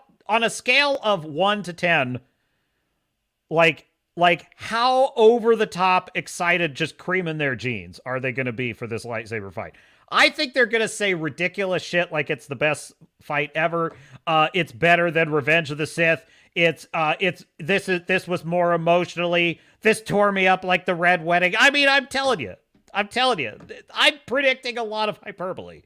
But roll tape. Golf clap for finally mastering HBO's hit show formula, which was pioneered by the OG Game of Thrones. No. Dude, 9 seconds, folks. What did I tell you? I told you we're going to get like, oh, it's like the Red Wedding. It was so incredible. Dude, 9 seconds. We've already got Game of Thrones comparison by Chlamydia Bird. I mean Grace Randolph. Yes. Game of Thrones. Jesus Christ, are we still doing this? Let me guess. This episode was the Red Wedding, right? Because, people died. Now, is episode 5 of The Acolyte Star Wars' version of the Red Wedding? I saw some people saying that. Folks. I get so tired of being right. I get so tired of being right. You can read these people like a book, can't you? They're so predictable. They are so predictable. It's like, I don't even have to think about it. Dude, the show thinks this was the Red Wedding. I can tell. I guarantee you the words Red Wedding were all over that whiteboard in that writing room. I guarantee you that's what they were saying. And at the end of the day, what it really comes down to is they are simply... It's been boring!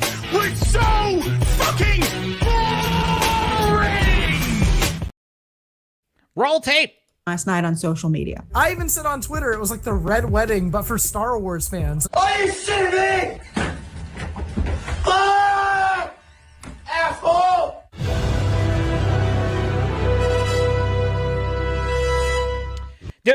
Okay, I've said this before. This is a big, big reason This is actually a reason not related to wokeness of why things have gotten this bad. Like, why is the writing in films so bad? Why is everything prequels and sequels and all that? Why is it such crap? And this is a big reason. And it's not related to wokeness. It is purely it's industry laziness. It's laziness in the craft. And I call it the Game of Thronesing of everything, which is George R. R. Martin, over the course of multiple novels, thicker than a phone book, okay, that took years to write and years to build a fandom, spinning this tale of multiple character arcs, all weaving together over the course of years to culminate in one of the most shocking events in this world, in which you watch all these characters you've been rooting for this long, walk into a buzzsaw that they through their mistakes, through their hubris, whatever you want to call it, their own actions created. Okay? This you watch this catastrophe unfold, okay? It was based on years of careful plot work, character work, and setup. Idiots in Hollywood see that, and they think, oh, it was great because a bunch of main characters died, therefore replicate. No, that is not why it was so good. That is not why it was interesting. It was interesting because of the meticulous work and character investment that had to go into it. And this is so crucial, and because it made logical sense in the story, okay? See, one of the things George R. R. Martin does not like in traditional storytelling, whether you think it's right or wrong, he does not like the concept, or the trope, if you will, of the hero always wins. Right? Oh yeah, Dr. No has a laser pointed at James Bond's balls, but he's going to get out of it. We know that he's going to get out of it. Why? Because he's James Bond. Because James Bond always gets out of it, right? George R. R. Martin hates that. He hates that. He hates the fact that we're not really afraid the hero's going to die because we know he's not going to die. So Martin has carefully crafted a world in which but here's the thing, right? In the story, it is logical that the hero could die, right? Even though we may not believe the hero's going to die, it is logical that they could. Cough button for just 1 second.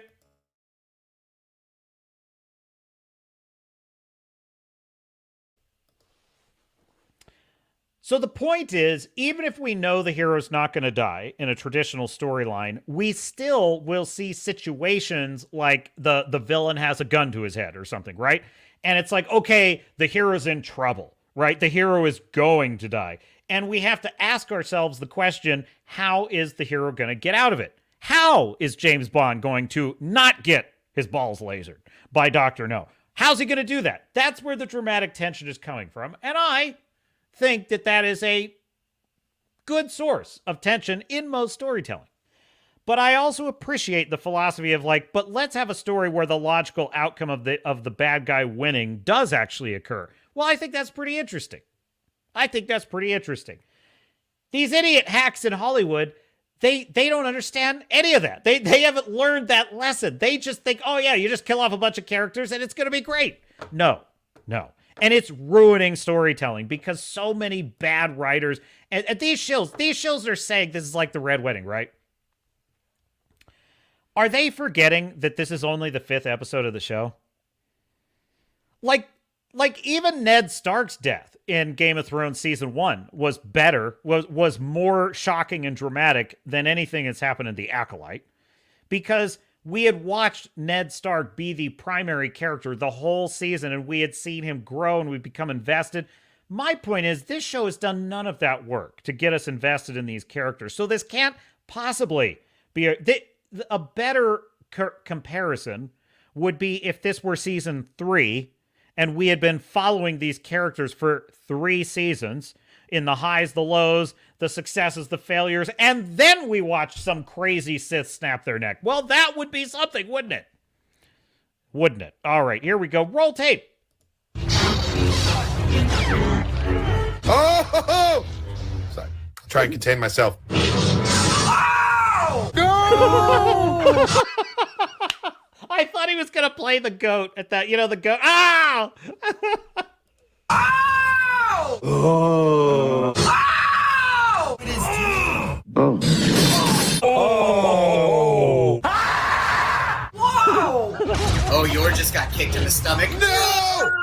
Damn it! That wasn't even a main character. I know, that wasn't, you don't even know who that is. You couldn't even pick him out of a lineup, that character. It's so dark. I don't even know the face of that character. They don't give a shit. They don't give a shit that that Jedi just died. Oh, that was cool. Come on, that now. was awesome.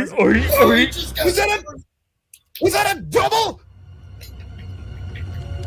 Dude, folks, you want to know something?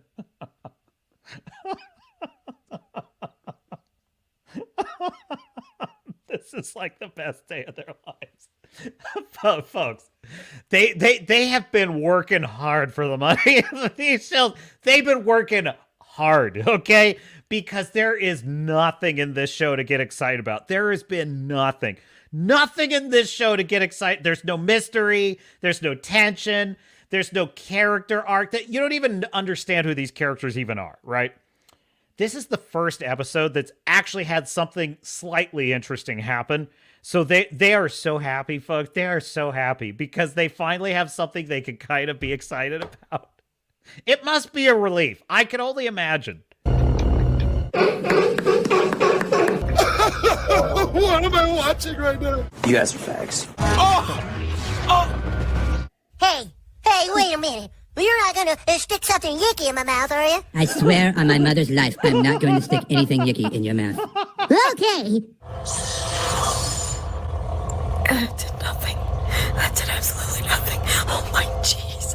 I would like to volunteer to take this old bird out of her misery. He's left Yord alive. Why did he do that? I'm not complaining. And why exactly aren't you complaining? Yord is young and enthusiastic and handsome. Gay! Come on, Saul! Come on, goat. Come on, champ. Did you just call Master Soul the goat? Come on, goat. Come on, champ.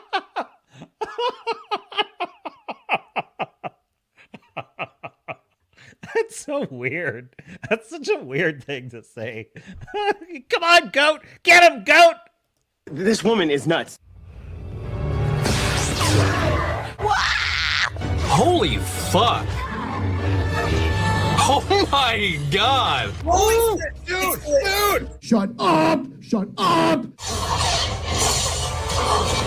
The fighting is freaking. Okay, here's something you're not seeing in this supercut, right? In between those different fights that you saw, literally they do these cutaways, right? Right in the middle of the action. It'll be Soul versus Qimir, and they're fighting.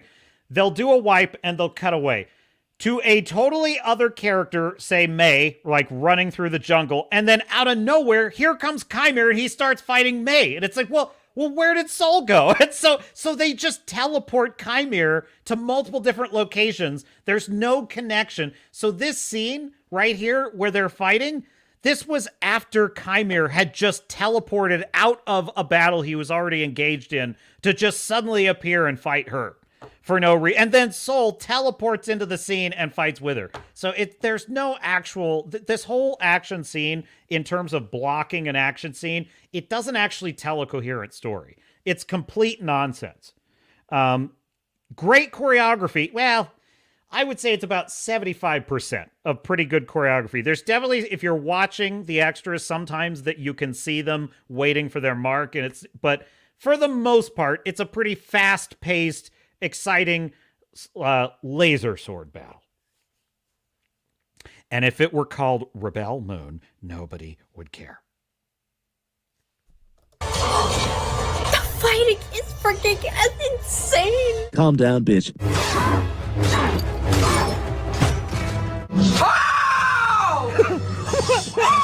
What is this? What the hell? Dude, this chick, what is this sound that she makes? Oh my God. I think I see a wedding ring. No, I don't see a wedding ring. Okay. I was gonna feel sorry for the guy that's gotta, listen to that on the regular, you know what I'm saying? Anthony Timmons says, mommy and daddy abused them as children. How can these people be so fracking clueless? They have no souls. Have they no souls? Oh, look, I say it often. I wish the shills went. This is for their benefit, folks. We mock them for their benefit. It's to help them. It's for compassion for the shill. That's what I have. I don't understand, Anthony. I don't know. Can I have the drugs they are on? Then at least, Starfield, he says, then at least I could get through this shit without wanting to scoop my brains through my ear with a blunt spoon because it'll hurt more, as Alan Rickman would say. Starfury says, oh no, I should read this before I put it up. Oh no, Starfury, jeez. I can't put that on the screen. This is a family show. Well, not really, but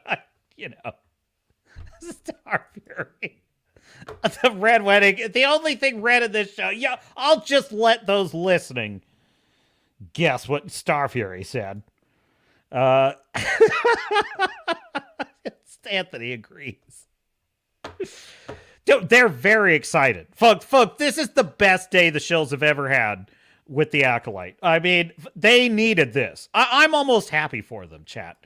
They needed this. They were faking it hard in these last 4 episodes. This is the first episode where it's like, oh, okay, something did actually happen. I can go ahead and bark like a seal. This woman barks like a llama or something. I don't know. Do llamas bark? No! Yes. No! Yes. All right, everyone. Shillface compilation time. Let me know in the comments who has the... Dude, you know what? This is the me... Okay, this is the most charitable I'm ever going to be towards this show. Some of the kills that this character pulls off in this scene, it actually kind of pissed me off. You know, Ahsoka, I felt the whole way through Ahsoka, I felt this is a show with lost potential. This is a show with lost potential. Acolyte, I've not felt that way. The first 4 episodes, I'm like, why does this show exist? This isn't an interesting murder mystery, aka a whodunit. It's not a whodunit. It's not a fugitive-style dude with a problem story. It's not a Golden Fleece story. It's not interesting. It's not an interesting story. Why does it exist? And so I did not have the feeling of like lost potential until this episode. Because some of these righteous kills that this Sith does are pretty awesome.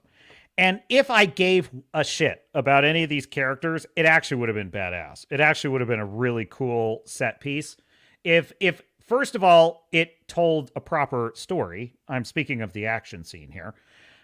If the action scene itself told a coherent story and was part of a larger coherent story that had great characters and emotional investment, this would have been a righteous scene. So there actually is some serious lost potential in this scene, and it's a crime. All right, everyone. Shillface compilation time. Let me know in the comments who has the best Shillface. Oh, no! No! That one was quick, so here it is in slow motion.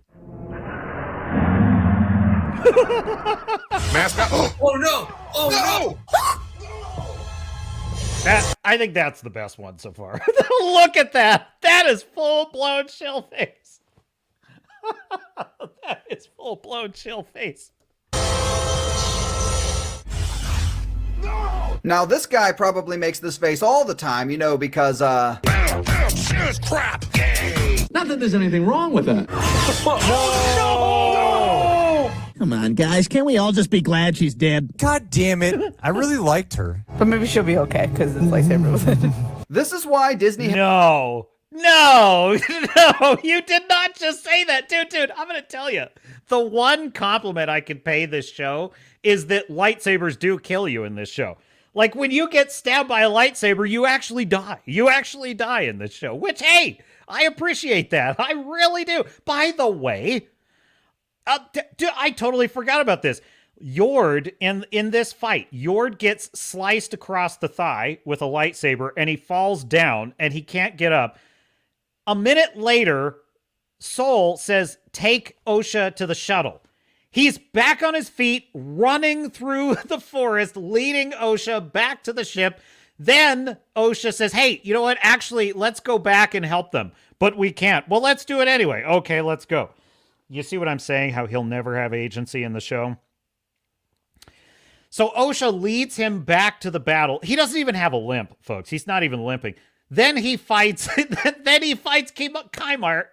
and he gets his neck snapped. So they do ignore him getting a leg injury like it's nothing. But let's back this up, because I do believe I just heard a Star Wars shill. I do believe I just heard her say it's okay. Jackie might be alive because we know that lightsabers don't always kill. No way. This is real. God damn it. I really liked her. But maybe she'll be okay because it's lightsaber. This is why Disney has ruined lightsabers, because every time now when this happens, some idiot's gonna come along and say, but maybe she'll be okay. Stupid fucking cunts! You really didn't know it was me. God, he's so hot. I'm sorry. God, he's so hot. I'm sorry. Wait, no. I want to come back to that line. Dude, this is a perfect example. I actually quite like Manny Jacinto's performance here. I actually like his physicality. I like his, his demeanor. He's got that kind of arrogant, malevolent, intimidating Sith demeanor. But the line is insanely stupid. It's like, you really didn't know it was me. We knew it was you. We knew it was you. So that's the problem with the show, is the writing is so bad, the dialogue is so bad, that even when you have an actor that's actually he's not bad, it doesn't work because of the writing. Really didn't know it was me. God, he's so hot. I'm sorry. White whore. A Jedi like you might call me Sith. Ooh. Do you know what that reminds me of Monty Python and the Holy Grail, when they meet the great enchanter, and like, what is your name, great enchanter? He's like, there are some who call me Tim. That's what I think of. Confirmed. That doesn't really confirm he is a Sith. He just says that they'll call him that. Surprise.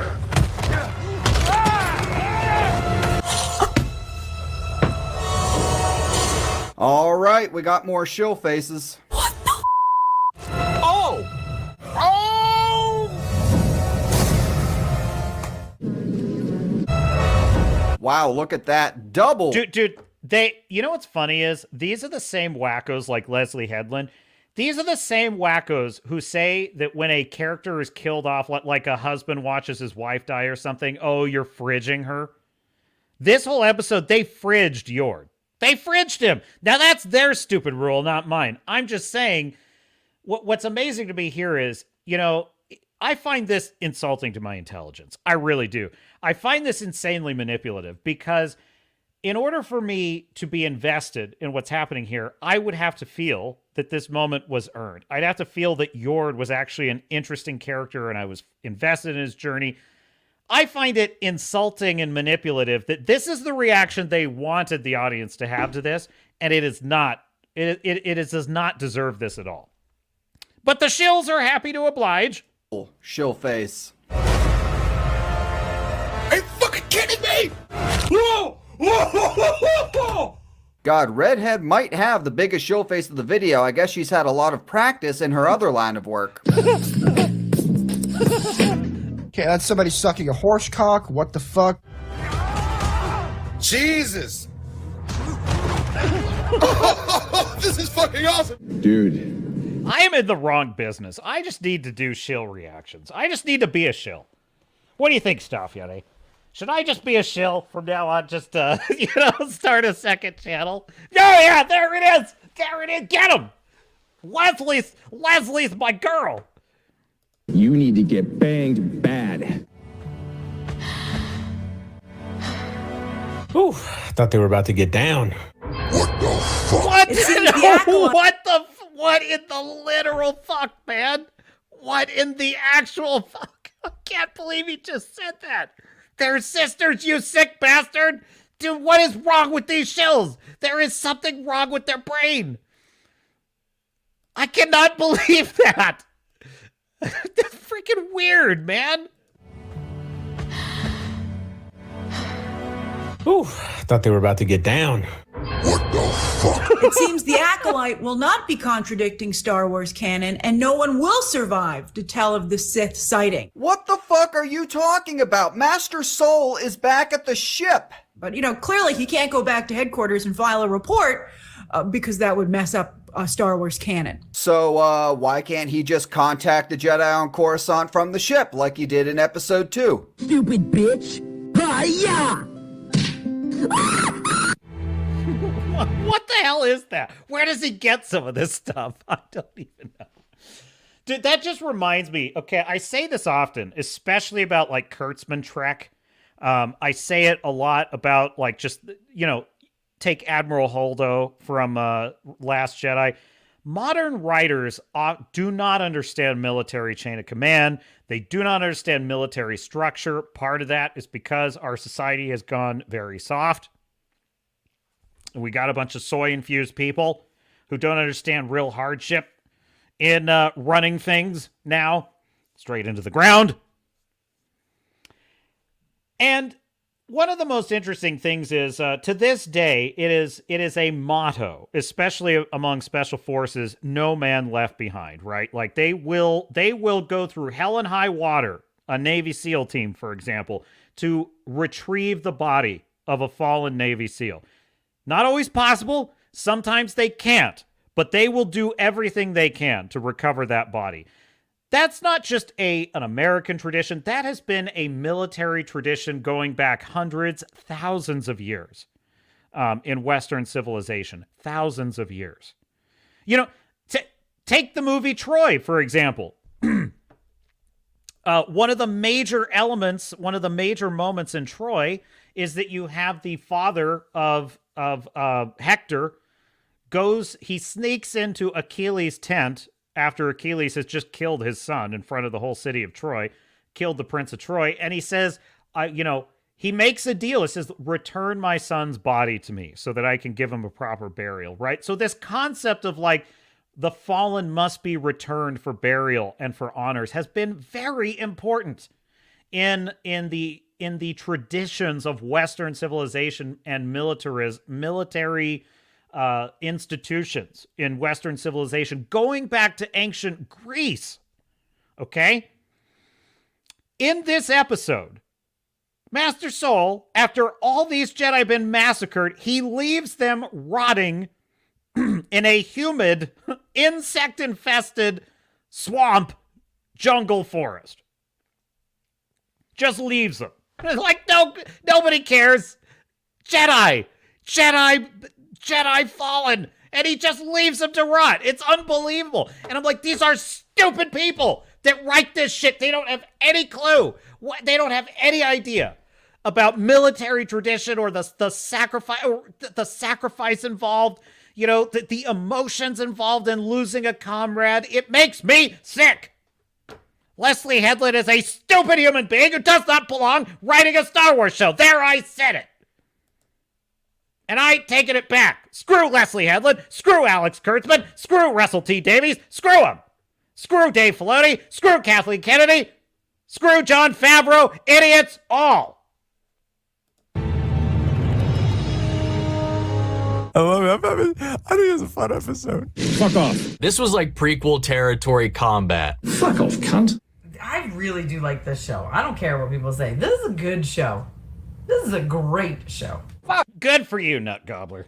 Fuck you. Fuck off. Fuck off. Thanks for watching, and if you enjoyed the video, please like and subscribe. I did, Grizzy. I do enjoy the video. Hat tip to Grizzy, a man performing a service to humanity. Where is my applause, Mr. Producer? Thank you. Well, I'm not hearing it. It's not playing. What happened to my applause? There it is. Whew. I was getting worried. Star here. Oh, jeez.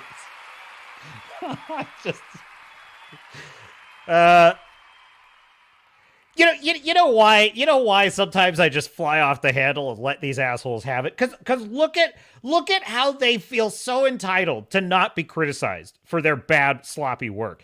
Nobody else in society benefits from that arrangement. Nobody else in society gets to do sloppy work and be immune from criticism. Your plumber doesn't. Your waiter doesn't. Your bartender doesn't. Yeah, your freaking cable service provider doesn't. Why do these assholes in Hollywood think that they shouldn't be criticized for a bad product? So that's why the more they complain about, oh, you're being anti-fans and you're toxic fans, well, then it's tenfold for you. Yeah, you've only ruined every single great story we've ever fallen in love with. You're only ever going to parasitically look for the next one to destroy, and we are powerless to do anything about it. We sit here watching you destroy Indiana Jones, watching you destroy the Marvel Cinematic Universe, watching you destroy the DC Universe, watching you destroy every single story. Willow, freaking Wheel of Time, Lord of the Rings, you name it. There's nothing is safe, nothing. Warhammer 40,000 is under siege, for God's sake. And it's like, and we're just supposed to sit here and take it? Well, screw you, Leslye Headland. You suck. You shouldn't be employed. You should be fired. I have no sympathy for you. You deserve every shred of criticism you're getting and more. You should be ashamed of this. This is sloppy, lazy shit work. It's pathetic. It's an embarrassment. And these Shills, they're losers. From a certain point of view. Anyway, Wrangler says, I don't want to screw any of it. Well, that is a fair point. That is a fair point. And you are right. Anthony says basted in ball butter. What the fuck? Jeez, Anthony. Star Fury said, oh my God, Star Fury and Anthony. No. This is like a Rumble chat. It's like they're so happy to be covered in Disney Star Wars blue. Oh, jeez. It's too graphic, Star Fury. You're painting too much of a picture there. That's the problem. Jeez. Dude, that shill that's like, oh, I thought they were going to go at it. They're freaking sisters, you sick fuck. What's wrong with them? What's wrong with these Shills, man? Something's wrong with them. That's all I'm saying. I don't wish him any. Well, that one could kind of just.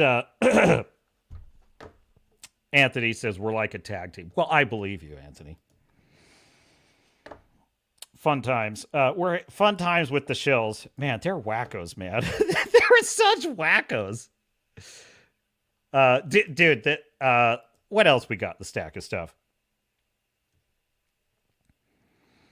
There was okay, yeah. I did want to cover this video.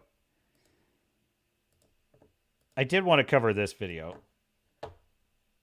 go for this one. Hat tip geeks and gamers. So the Shills, they're very unhappy. They're very unhappy because we're criticizing them and we're super mean. And so they made this video. They made this video called We're All Star Wars or some shit. Hat tip geeks and gamers, take it away. Oh, crap. You are not... I hit the wrong button.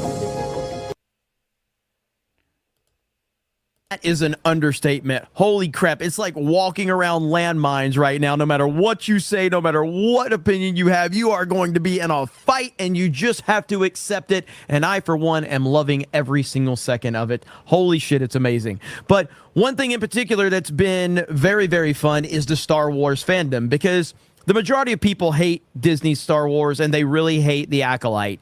And because there's so much hate for the Acolyte, Hang on a second here. We have Starfury with a £2 super chat says you need alcohol to survive this shit. Well, from a certain point of view, Starfury. And yet I shall only have coffee. The coffee does help.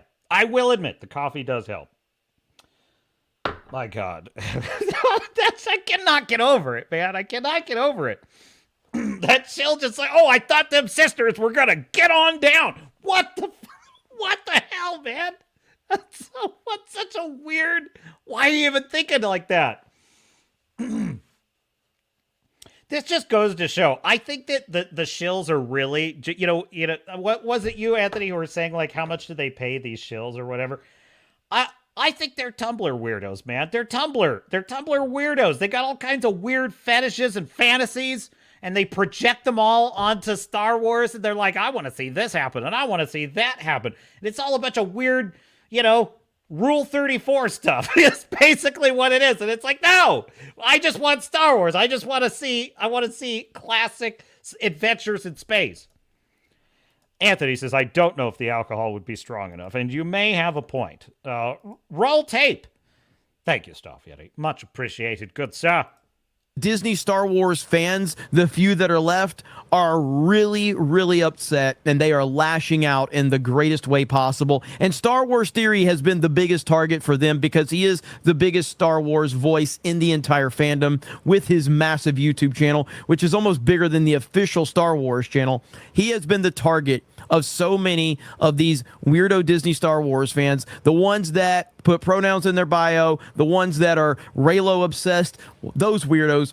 And now we've got a video from Hypnotic that we're going to react to that's breaking all of... Oh, this is very incestuous. He's reacting to a video, and I am reacting to his video reacting to that video. It down. If you have not subscribed to Hypnotic's channel, you should. Let's get him to 50K. We're going to react to this video right now. Check it out. And let's talk about Disney Star Wars fandom and how they are breaking down right before our very eyes. Well, ladies and gentlemen, when I said that the internet has been exploding, I absolutely meant it. It is a war zone out there. Yes, it is. Over the last Yes. 24 hours between the Dr. Disrespect stuff finally coming to light. And then now, apparently, the person who attacked Star Wars Theory, the person who decided to say, oh, it's Star Wars Theory's fault for the reason why we're getting this, we're getting that, death threats, etc., all this nonsense.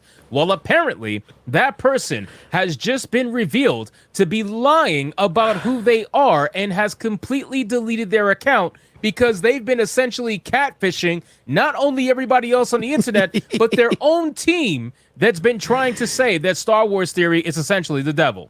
Yes! You gotta love it, man! It's a beautiful thing! Oh my goodness. There is nothing better than watching all of this implode. All of these people that are pushing these false narratives, the people that are calling you racist and sexist and toxic, and the people that are saying that Disney Star Wars is the greatest thing they've ever seen, turn out to be complete phonies. Holy crap. It's wild, man. And honestly, in a lot of ways, it's sad that there are people out there that their mental illness is being celebrated instead of dealt with. And I'm being serious about that. Like, this is a big problem, and this is why mental illness should never be celebrated. It should be addressed. It's not something to put in your bio on Twitter and to celebrate. It's something that you need help for. This is a very serious problem on social media right now, and not enough people are talking about it from that perspective. Alrighty then.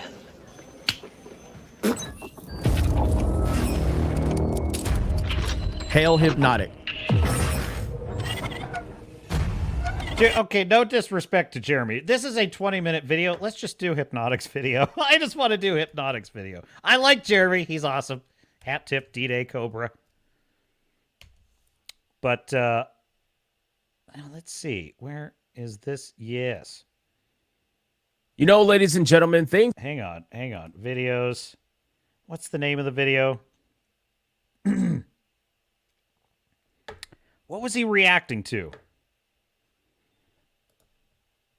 Hang on. I got to check something real quick. I got to go back and look at the video because I got to find out what the title of the video is.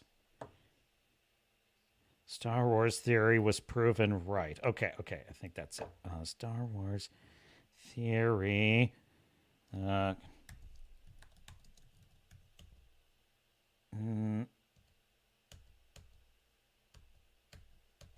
Why can't I find it? Oh, there it is. I think I found it. There it is. Got it.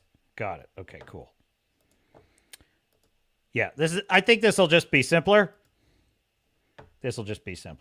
All right, so this is Hat Tip Hypnotic. Oh, give him a subscribe. Give him a follow. A like, I should say. And then let's get to where we left off, shall we? There it is. That's his exact handle right here on screen.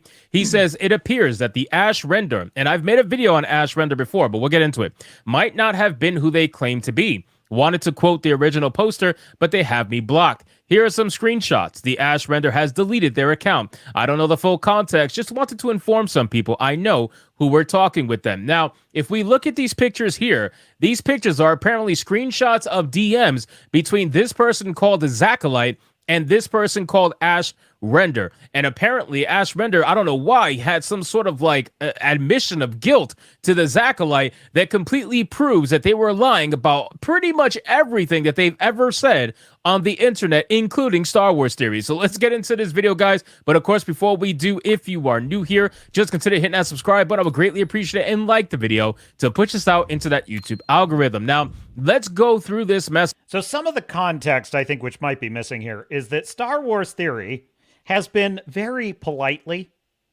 and very respectfully and frankly very well, just very gentlemanly criticizing the Acolyte for being shit, for being a steaming pile of shit. Not his words, mine. And he's got like 4 million subscribers. So he is getting the wackos. The knives are out. The wackos are just, they're sending him death threats and all this stuff. Well, it turns out that some of the wackos that are coming after Star Wars theory have some skeletons in their closet. And that's what Hypnotic here is explaining.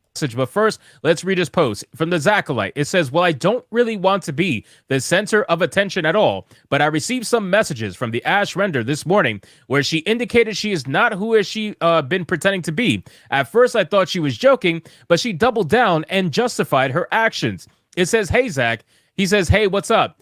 Someone from a while ago. I've been pretending to be someone from a while ago. I got to be who I always wished I was. For 3 years, I got to be someone. I'm sorry, I started phasing out pics on Twitter, only art of who I wish I could be, and so that no one would target her. I'm a piece of shit. I just wanted to be wanted. No one's ever wanted me.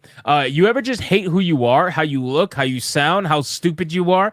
Hate that you exist, you're not beautiful, no one likes you, everyone makes fun of you, so you create an alternate persona for online, and most everybody suddenly loves you, confident, beautiful, yes or no? Are you not the person from your pictures, he asked. The face you know, yes, the rest is me, or at least who I want to be. So, again, massive folks, that is, I think, the quintessential Disney Star Wars fan describing themselves. I hate to say it, folks. That gives me no pleasure. I gotta tell you, I gotta think that's what we're dealing with here. Fucking liar, which is not shocking, considering that this is the person who is targeting Star Wars theory. And I gotta imagine that Star Wars theory must feel extremely vindicated right now, because they are proving that people like this, the ones who try to be morally superior online, the ones who try to perceive virtue, right? It's always about the Ahoy, Redoubt Productions is in the chat, saying, tipping my hat in the chat briefly to show my support for this ship of the line, outfitted against the glue eaters. Good day, crew. Ahoy, Redoubt, good to see you. Thanks for stopping by. A historian is Redoubt Productions. Yes, Staff Yeti. They keep telling on themselves. They really do. That would be perception of virtue, never actually about being really virtuous. But apparently, this person has been completely lying the entire time about any and all of their virtue, because their entire persona is made up. Acolyte says she claims she took pictures and videos of someone she found online with her same name, which seems strange to me, and refuses to provide that person's info so that they can be known of this. I consider this person a friend for over a year now, and it's disheartening. Some of these messages from Acolyte say, if you just mean your online persona, I get it and would judge you for it. But if you took someone else's photos and videos and used them without consent, blah, blah, blah.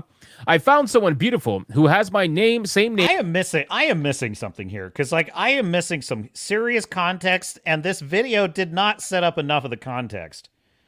Okay, I think because this is the part I'm interested in. So they made this video that was scolding anyone, the small angry minority who doesn't like the Acolyte. 96% on Rotten Tomatoes hate it. Well, no, 86%. And so we're in the vast majority who do not like Acolyte, but we're evil, bad, toxic racists. And they made this video.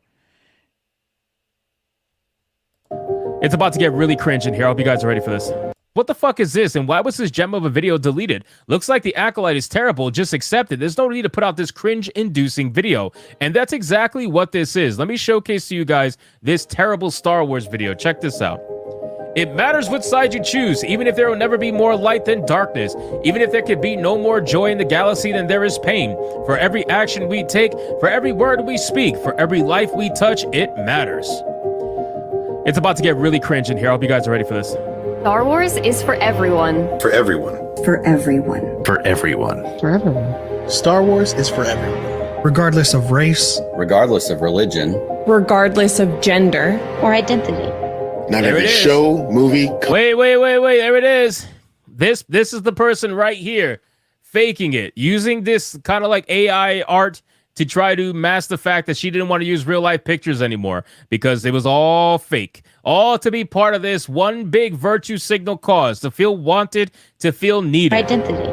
Not every show, movie. Okay, so that's the person that was saying, she hates herself and she created this identity. She was part of this video of all these shills saying, Star Wars is for everyone, which is a backhanded gaslighting way of saying Star Wars was originally not made for everyone. It was bigoted and racist. And all of the fans were bigots and racists. And we are fixing it. Comic book, collectible, or video game will be. This is really what gets me angry. It's not that there are clapping seals who enjoy Disney Star Wars. If that's all it were, who cares? Enjoy it, whatever. Dude, the worst show in the world. Somebody somewhere likes it. It's just the reality, right? It's the fact that these assholes say shit like this, and that by implication are saying that we are arguing the opposite. Nobody is saying Star Wars is not for everyone. Star Wars has always been for everyone. But that doesn't mean that everyone liked it. Star Wars was primarily a film series that men were interested in. That's not because men said women aren't allowed to like it. No one was ever saying that. It's because women were not into it. They were like, oh, you like Star Wars? Oh, that's cool. Now, I'm saying that more often than not, it was men that were into Star Wars. It was men that were into Star Trek. Nobody was ever saying that the babes weren't welcome. It's just the babes weren't showing up. Look. That's why it's called being a nerd. Dude, the worst myth that has ever become entrenched in our modern society is this idea that nerds are now cool. Nerds are not cool. They have never been cool. They never will be cool. Ever.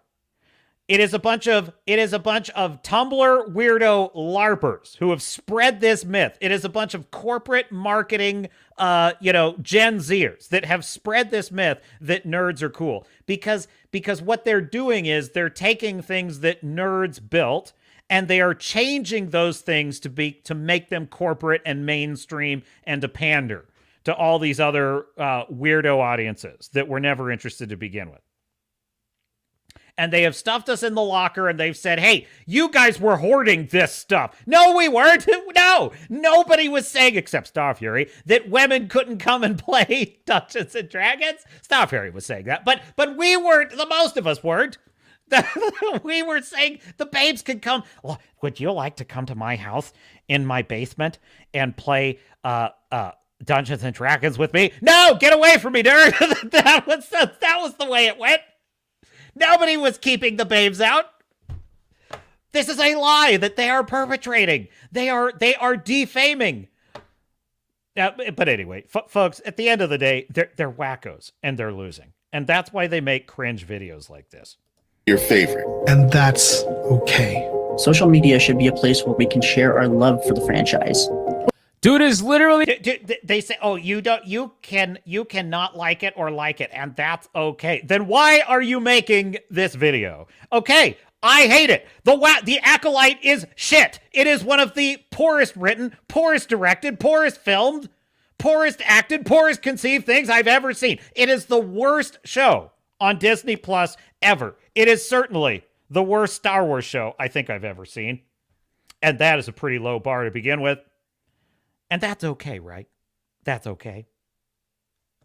Reading a fucking script, bro. He's not even trying. Everybody else is at least trying to, keep the eyes on the camera, make it seem like they're not reading a script. You're literally reading a script. Social media should be a place where we can share our love for the franchise without being attacked for what we enjoy. There is no room for bigotry, misogyny, or racism in the galaxy far, far away. This is the game that they play, right? They say, oh, I shouldn't be attacked. You're a racist bigot. Why are you attacking us?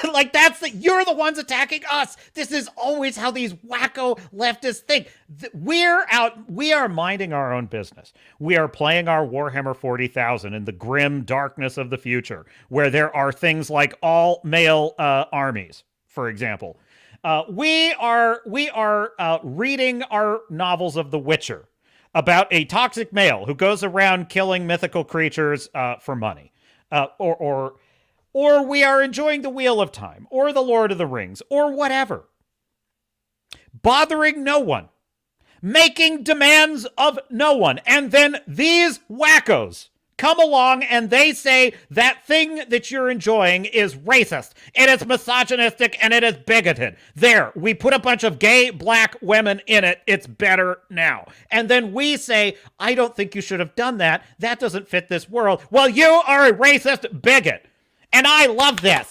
Well, you suck for liking it. Stop attacking me. That's what's going on. They attack us. They attack our franchises. They destroy our IPs. And when we have the audacity to criticize it, they attack us. We're the ones attacking. Screw the Shills. That's why when you feel alone in your fandom, when someone attacks you for being who you are. When you feel alone in your fandom, welcome to being a nerd. That is what it is to be a nerd. It is to be alone. Dude, my whole life in school, I would never tell people unless they were also nerds. I wouldn't tell people I was racing home to go watch Spider-Man, the animated series, as a freshman in high school. Okay, that's not information I made public. You know what I'm saying? I didn't want people to know that in my peer group, that I was racing home because Spider-Man, the animated series, was coming on TV and I had to see it, okay? My own dear sister used to make fun of me. She's like, you're a freshman in high school and you're watching a cartoon. And I said, shut up. So, we're good friends now, but in any case. Just this weekend, I was hanging out with a crowd that do not, let's just say, share a lot of my nerdy interests. And they're fine people, and, we're having good conversations and things. But I found myself often, kind of wanting to do something different. It's like, I want to go, it is lonely to have sometimes. I'm not saying, we of the fellowship, we have found one another on the internet. Nerds always find each other. But the reality is, take the scene in Stranger Things at the beginning of the show. You have Mike and his friends. They're in the basement. They're playing Dungeons and Dragons. When they go to school, they get picked on. They get bullied. They don't have a lot of friends. When they show up at school wearing their Ghostbusters uniforms, something I certainly cannot identify with, they get made fun of. That's what it is to be a nerd. To be a nerd is to like things that most of humanity think aren't that interesting.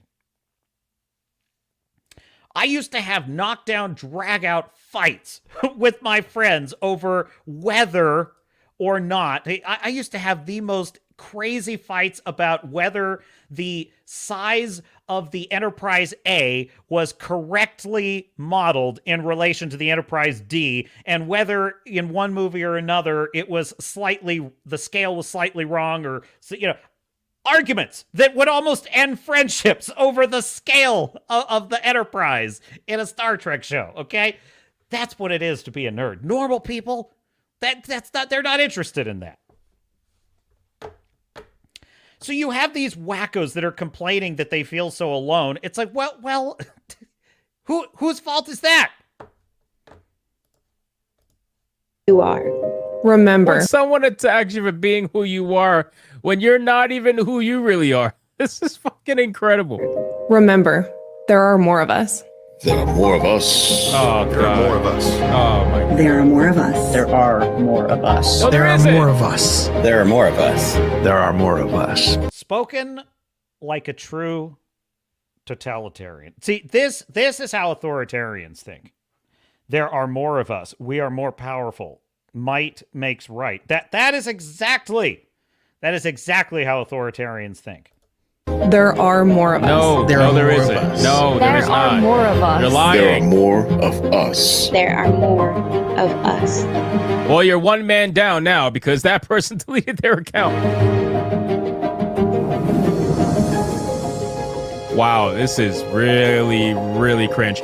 So there aren't more of you, number one, because the viewership has been declining heavily since they started pandering to you psychopaths. So I would think that this is just a massive virtue signal to make yourselves look bigger than you actually are.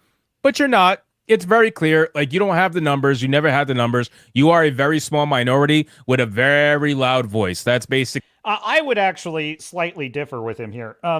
This video, it only exists for one purpose. It is basically saying all of you who don't like the Acolyte, who are criticizing it, who are criticizing Leslye Headland, who are having fun roasting it, you are racists, you are bigots, your criticisms are invalid, and you do not have you are not real, you're not to be listened to, you are not to be heard.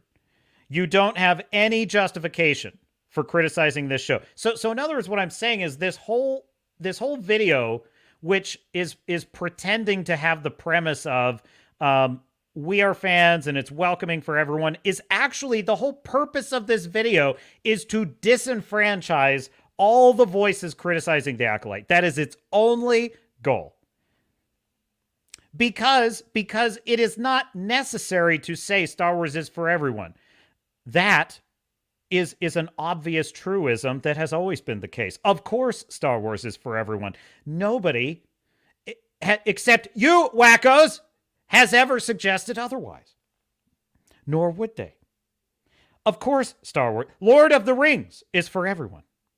Wheel of Time is for everyone. Warhammer 40,000 and the grim darkness of the future is for everyone who is interested in it.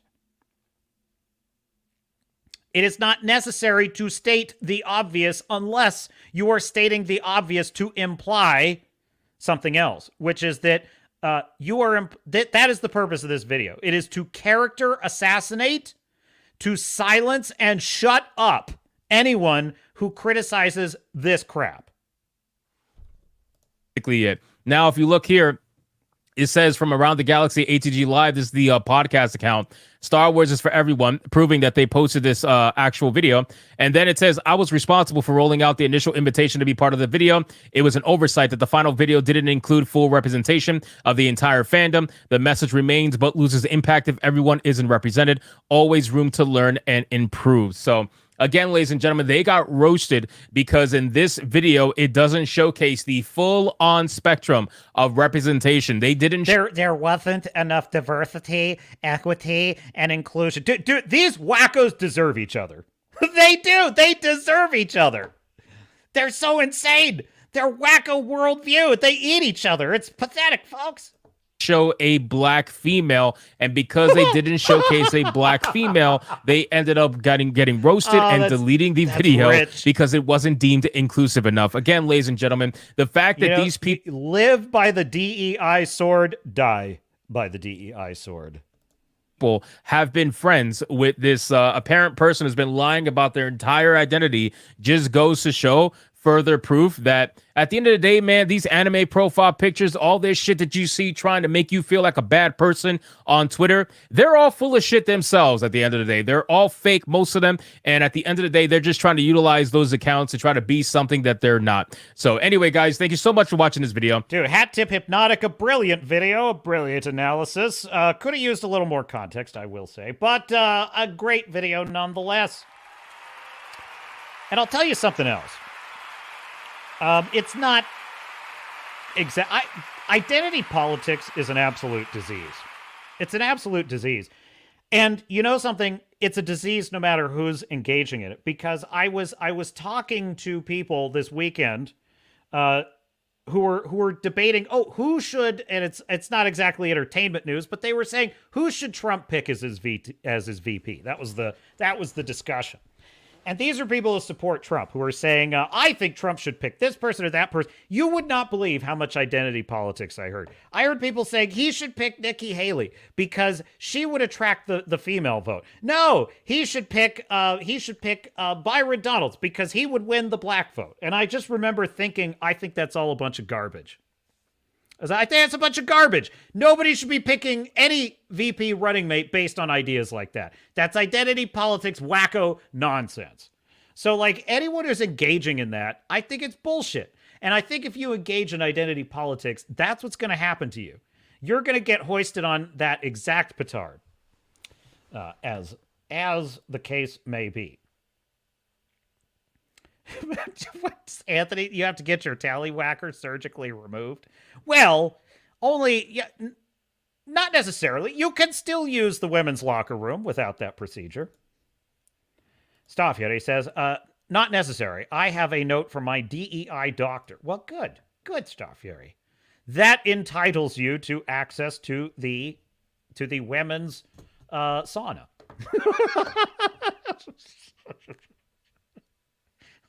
Oh, man. Okay.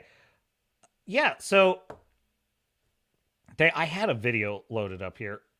Now, I'm not going to... Here we go. Yeah, I can share the screen. Share this tab instead. Very good. So we had Hot D, House of the Dragon, aired this previous Sunday. So spoilers for House of the Dragon. So episode 3, The Burning Mill, was pretty fantastic. I mentioned I love this scene because it showed this jump cut of, like, you have the Blackwoods and the Backburns. I forget what they're called. Anyway, a couple of young upstart knights start fighting over a little border, and they immediately cut to this epic shot of, like, just a battlefield, just all these bodies rotting. I thought that was fantastic. Fantastic piece of storytelling there. Fantastic piece of storytelling. I'm quite enjoying this series. Let me see if there's any particular scenes I want to jump into. Oh, yes. You had Daemon Targaryen doing solo dungeon crawl. That was pretty rad. One thing I got to say about this show, okay? So Harrenhal has this history. I love the backstory to Harrenhal, the largest castle in the Seven Kingdoms, the largest castle in Westeros, right? And the story goes that Harren the Black, something like 100 years before the events of this series, he basically just hoovered up all the resources in all of his lands to build this behemoth castle. And he basically used up all the resources. He pissed off all of his own people. He worked them all to death to build this glorious, incredible castle, this towering behemoth. And then here comes Aegon the Conqueror, who's like, well, you're going to have to surrender, bud.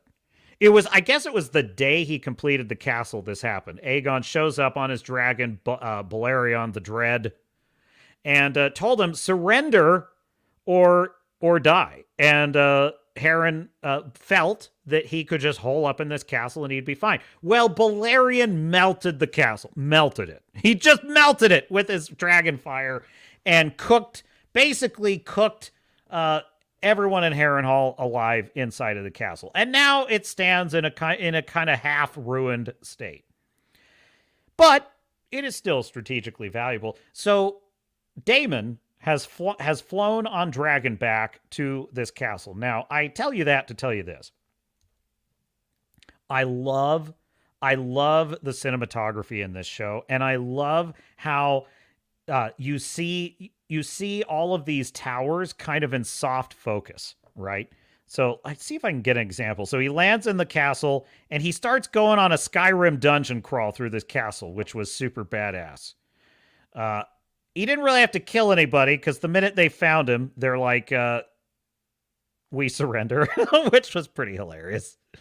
They're like, oh, we're not going to fight you for this. But I'm trying to see if I can get... There it is. This shot here is so fantastic. Let's see if I'm almost there. I'm going to mute it. I'm just going to let it play so I can get that shot. Yeah, there it is. Look at that. See, look at how they use the lighting, they use the fog, and they use the soft focus to just imply the towering vastness of this place. So the reason I bring this up is because one of the things I love about this show is how it tells a story through showcasing the environment. And it uses these kinds of cinema. It takes the world seriously, right? They could just show you the castle in the light of day and just show you the scale of it. But instead, they imply it's so big that in the rain, you can't even see all of it, which I love. And it makes this world feel vast. It makes it feel unexplored. I feel like Harrenhal would be a great setting for like an RPG campaign. I think it'd be super cool. I love it's kind of cursed. There's a great scene in the episode where Daemon is staying in the castle, and he has barred the door because even though the lord of the castle has surrendered, he doesn't quite trust him yet. He doesn't trust him to murder him and to not murder him in his sleep. So he bars the door to his chambers, and suddenly there's someone banging on the door, and he sees like footsteps under the door. Now, this is a show that doesn't usually involve ghosts and things like that.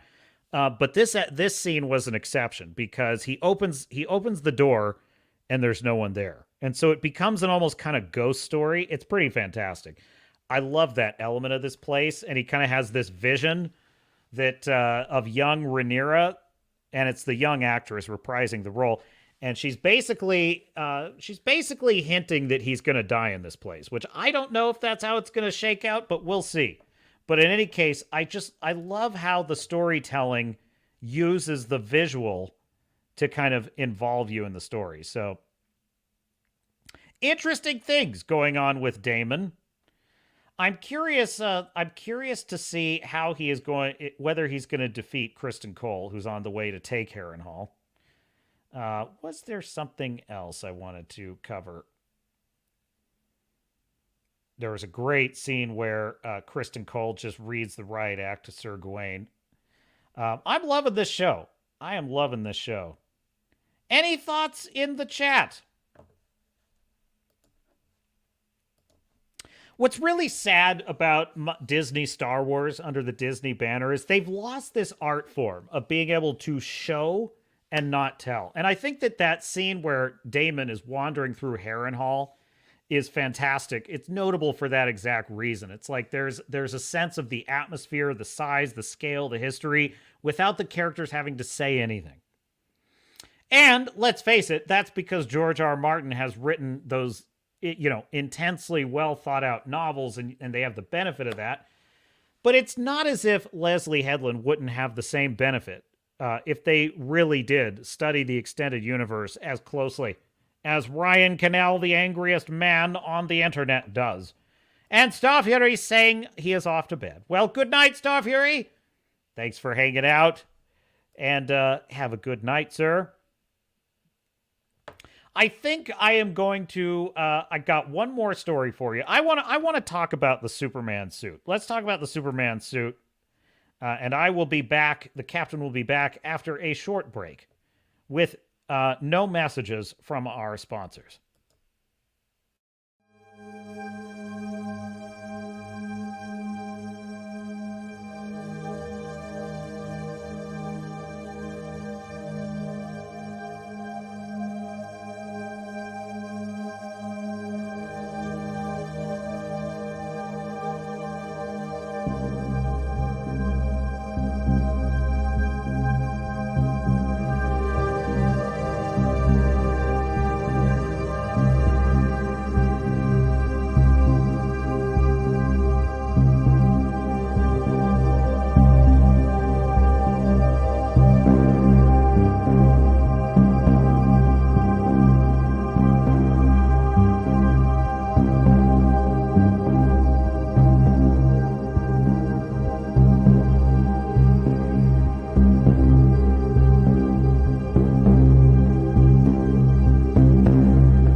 And we are back here on the Captain's Cast, live on the Swords of Starships channel.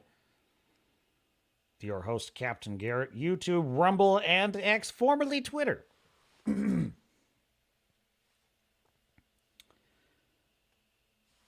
know, I'm watching The House of the Dragon, and it's very interesting. I find myself wanting battles. I want to see like a battle. I don't think that's the type of show that this is. I don't think we're ever going to get, you know, rarely we might get like kind of a battle, but we didn't really get that in season 1 either. Cause like the crab feeder, there's one pretty great battle with Daemon in it. I feel like these first 3 episodes have been the calm before the storm. And I'm really eager for the storm. I really wanted to see Criston Cole get to Harrenhal and square off with Daemon. And, I really don't want to. It's like I'm enjoying the ride so much. I don't want to run out of ride before we get there. You know what I'm saying? It's like 10 episodes. I'm probably just being impatient. I'm probably just being very impatient. But it's like there's so much fight that needs to happen. And one thing that annoys me just a little bit is you have this. It closes with Rhaenyra trying to make peace with Alicent, right? She sneaks into King's Landing and she tries to parlay with Alicent, which was a pretty brilliant scene. But it kind of ends with Rhaenyra looking at the camera with this resolution on her face. Like there's, you know, she's been reaffirmed in her belief that her father wanted her as the queen and all of this, and there's nothing left but to fight. And it's like, but didn't we already see that? At the end of season 1, we already saw that. She gets the news that Lucerys was killed, and she gives that sort of angry face to the camera, and it was awesome. And that was the end of season 1. And it's like, then we got that again in the first episode of season 2, where she walks into her small council, and she's like, I want a son for a son. And then, of course, what happens. And then here again in episode 3, we get Rhaenyra looking at the camera. Oh, she's resolute. And I'm like, okay, I'm kind of, it's like Thor finding himself. You know, it's like, oh, is episode 5 going to be Rhaenyra becoming resolute again? Just kind of bugs me a little bit. That's all. I want to see him fight. I want to see him go after each other. Yeah, get him. But that being said, I'm very interested in Daemon's kind of solo quest to take back Harrenhal, and also Criston Cole's kind of quest. I think that's going to be a fun fight. I get the feeling shit's going to go down there, so I'm pretty excited for that. Fu Man Blue is in the chat and says, home at last. Greetings, friends. Ahoy, Fu Man Blue. You just missed Staffyere. Staffyere is off to bed.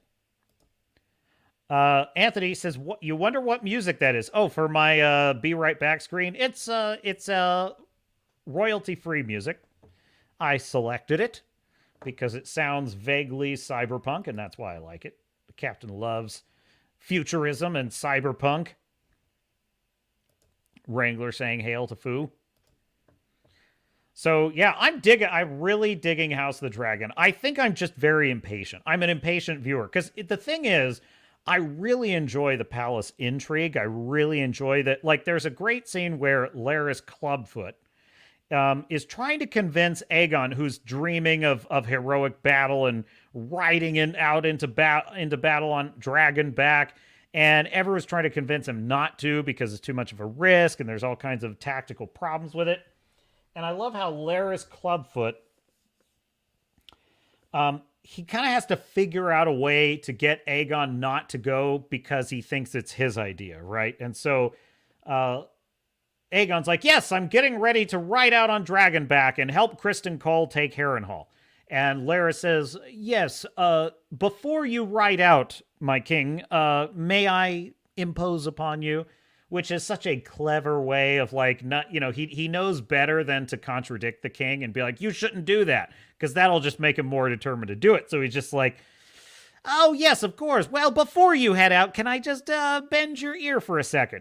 And then he's like, well, there are two rumors going around King's Landing. And the first rumor is that you are very courageously and very wisely flying out there like the great king that you are to do battle with the enemy. And I well and truly, that's a good rumor it is, but there's a second rumor going around King's Landing, and that rumor is that your mother is convincing you to do this, and you're going along with it so she can run things while you're gone. Nonsense, of course. Absurd, of course. I love that. I love how he's doing this little con trick on Aegon. And then Aegon's like, oh, well, who's spreading these tales? And Larys is like, well, what does it matter? You know, tales, they take on a life of their own. They're like weeds if you don't, tend to them. And then Aegon kind of, starts thinking about that. He's like, you know what? Maybe I'll write out another day. See, now I think that is brilliant. That's great drama. That's great character work. I love Larys, by the way. Larys Clubfoot. He's he's definitely one of the characters I always sit forward when he's on the screen because he's always up to something. He's always up to something nasty. His monologue in the first season about love and children being a weakness was unbelievably good. It was so good. It's so creepy. It's like, and a lot of credit goes to the actor who plays Larys because he is excellent. He's a great character actor. And, there's something about when a villain, for lack of a better term, is monologuing. There's villain monologues that work and there's monologues that don't work. And I think the ones that really do work and sort of draw you in, aside from just being well written, I think it's when the actor portrays it as though this is just something that the character really does think. This is something the character really does feel. It's a natural outflowing of their personality that they're saying this. And I wonder if I could get the quote. Larys Strong, love is a weakness. Google's so scary, I can probably find it. I think I found it. I think I found it. Matthew Needham is the name of the character. Matthew Needham. Here it is. Okay, I found it. So this is done in voiceover in season 1, and they are showing kind of like the fallout of a bunch of bad things happening in the world, and you just hear Larys's voice playing over it. It's after he's murdered his own father and brother. And he says, what are children but a weakness? A folly. And the way he delivers it is like it's so quiet, as if he's just, you don't even know who he's talking to. Maybe he's just musing to himself, A folly, a futility. Through them, you imagine you cheat the great darkness of its victory. You will persist forever in some form or another, as if they will keep you from the dust. But for them, you surrender what you should not. You may know what is the right thing to be done, but love stays the hand. Love is a downfall. Best to make your way through life unencumbered, if you ask me. And then it cuts to him sitting with Alicent. And it's just something he's thinking to himself as he's talking to her, and he's kind of just, I freaking love stuff like that. I love the character work. I love the portrayal. So I always sit forward when Larys is on the screen because he's always up to something, folks. He's always up to something. It's pretty fantastic. So hat tip, House of the Dragon, Hot D, going strong, great character work. But that being said, even though I'm enjoying the palace intrigue and I'm enjoying the repartee, I find myself, I don't know that I should, but I find myself expecting there's got to be some kind of a battle or some kind of a fight. I'm itching for a fight on this show. So anyway, I look forward to it. The next season will be excellent. Hey, let's check out Superman's new clothes, shall we? That's kind of a weird way to put it. But in any case, and I hate to go to Reddit for this. So, if you don't know, James Gunn has revealed Superman's new suit as it will be portrayed by David Corenswet. And we got some set photos. Now, the caveat, of course, is these are set photos. This is not necessarily how it's supposed to look on screen. This is not the final film portrayal. That being said, I have concerns. I think this is probably the worst Superman suit I think I've ever seen in a film. And I'll tell you exactly what it is bugging me about it. It's all of these like motorcycle jacket lines that they've given it. I find that very strange. And I have to wonder, are they going to like CGI this to make it look different? I mean, Henry Cavill's suit, I don't know how much of that was real and how much of that was CGI, because it really does look almost CGI, that sort of almost chainmail look that it had, which I really like the Henry Cavill suit. I think that was really good. I understand a lot of fans feel it's not comic book accurate, and fair enough. But what I liked about the Henry Cavill one is the brightness of it, and it looked like alien technology. That's what I really liked about it. It looked slightly alien, and that was cool, I thought. That being said, I am totally fine with having a Christopher Reeve style comic book accurate Superman suit. I think we need that. I think the world needs that. This looks like a motorcycle jacket version of Superman's suit, and I think that's terrible. I really do. And it looks lumpy and weird. And I've heard people say they really like the colors. Yes, I think the brightness of it is good. I actually think the blue still is not quite... It still looks like kind of a weak blue to me. I don't like the S. I've heard people say they like the S. I'm not very wild about it. It looks kind of clunky to me. But that being said, as many have noted, it could just be behind the scenes. Now, actually, I have heard people say his smile is great, and I agree with that. Superman's got to look happy. He's got to be happy. You know what I mean? He saves Metropolis. He saves the world. It's no trouble, folks. The cape looks pretty good. The cape looks pretty beautiful, I have to say. Why does the suit look so weird, though? Why has it got so much bunching? That's so odd. Like, that does not look good at all. And that looks like it's in the scene, right? I wonder if they're going to fix that in post. He looks good as the character, though. Like he's got the curl. He's got all that going on. He's got like a kind of... There is a sense of like the joy of the character, the optimism of the character. That's looking pretty good. I've heard people saying they like Lois Lane. I mean, I don't really see anything to write home about, but she looks like she's Lois Lane.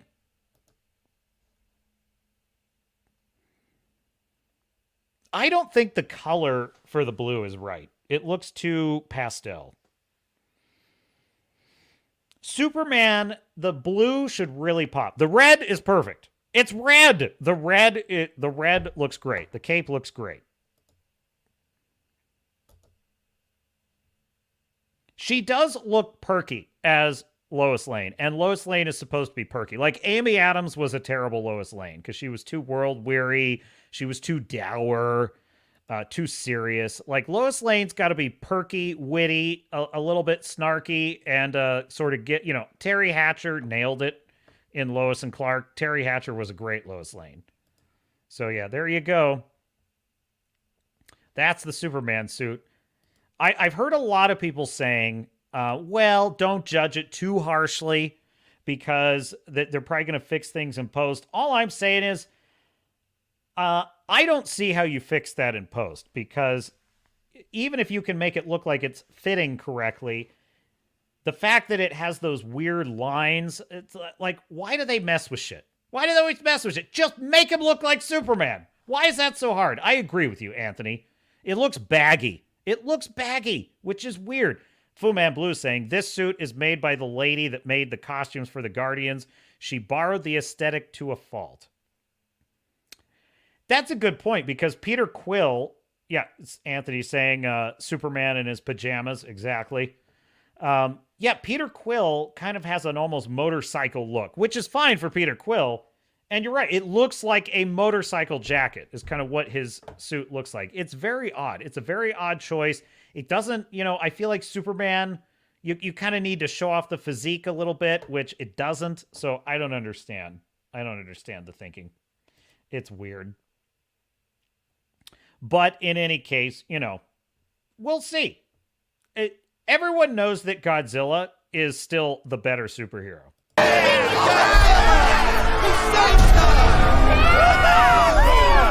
was so worried, but now everything's okay. Be amazed, ladies and gentlemen, because we are clearly looking at the greatest hero to ever exist on this great earth. What?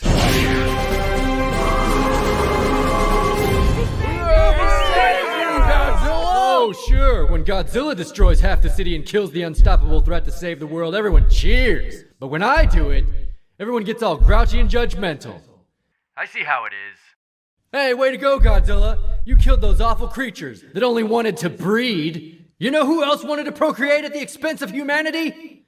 Zod. That's right. You're welcome. Godzilla!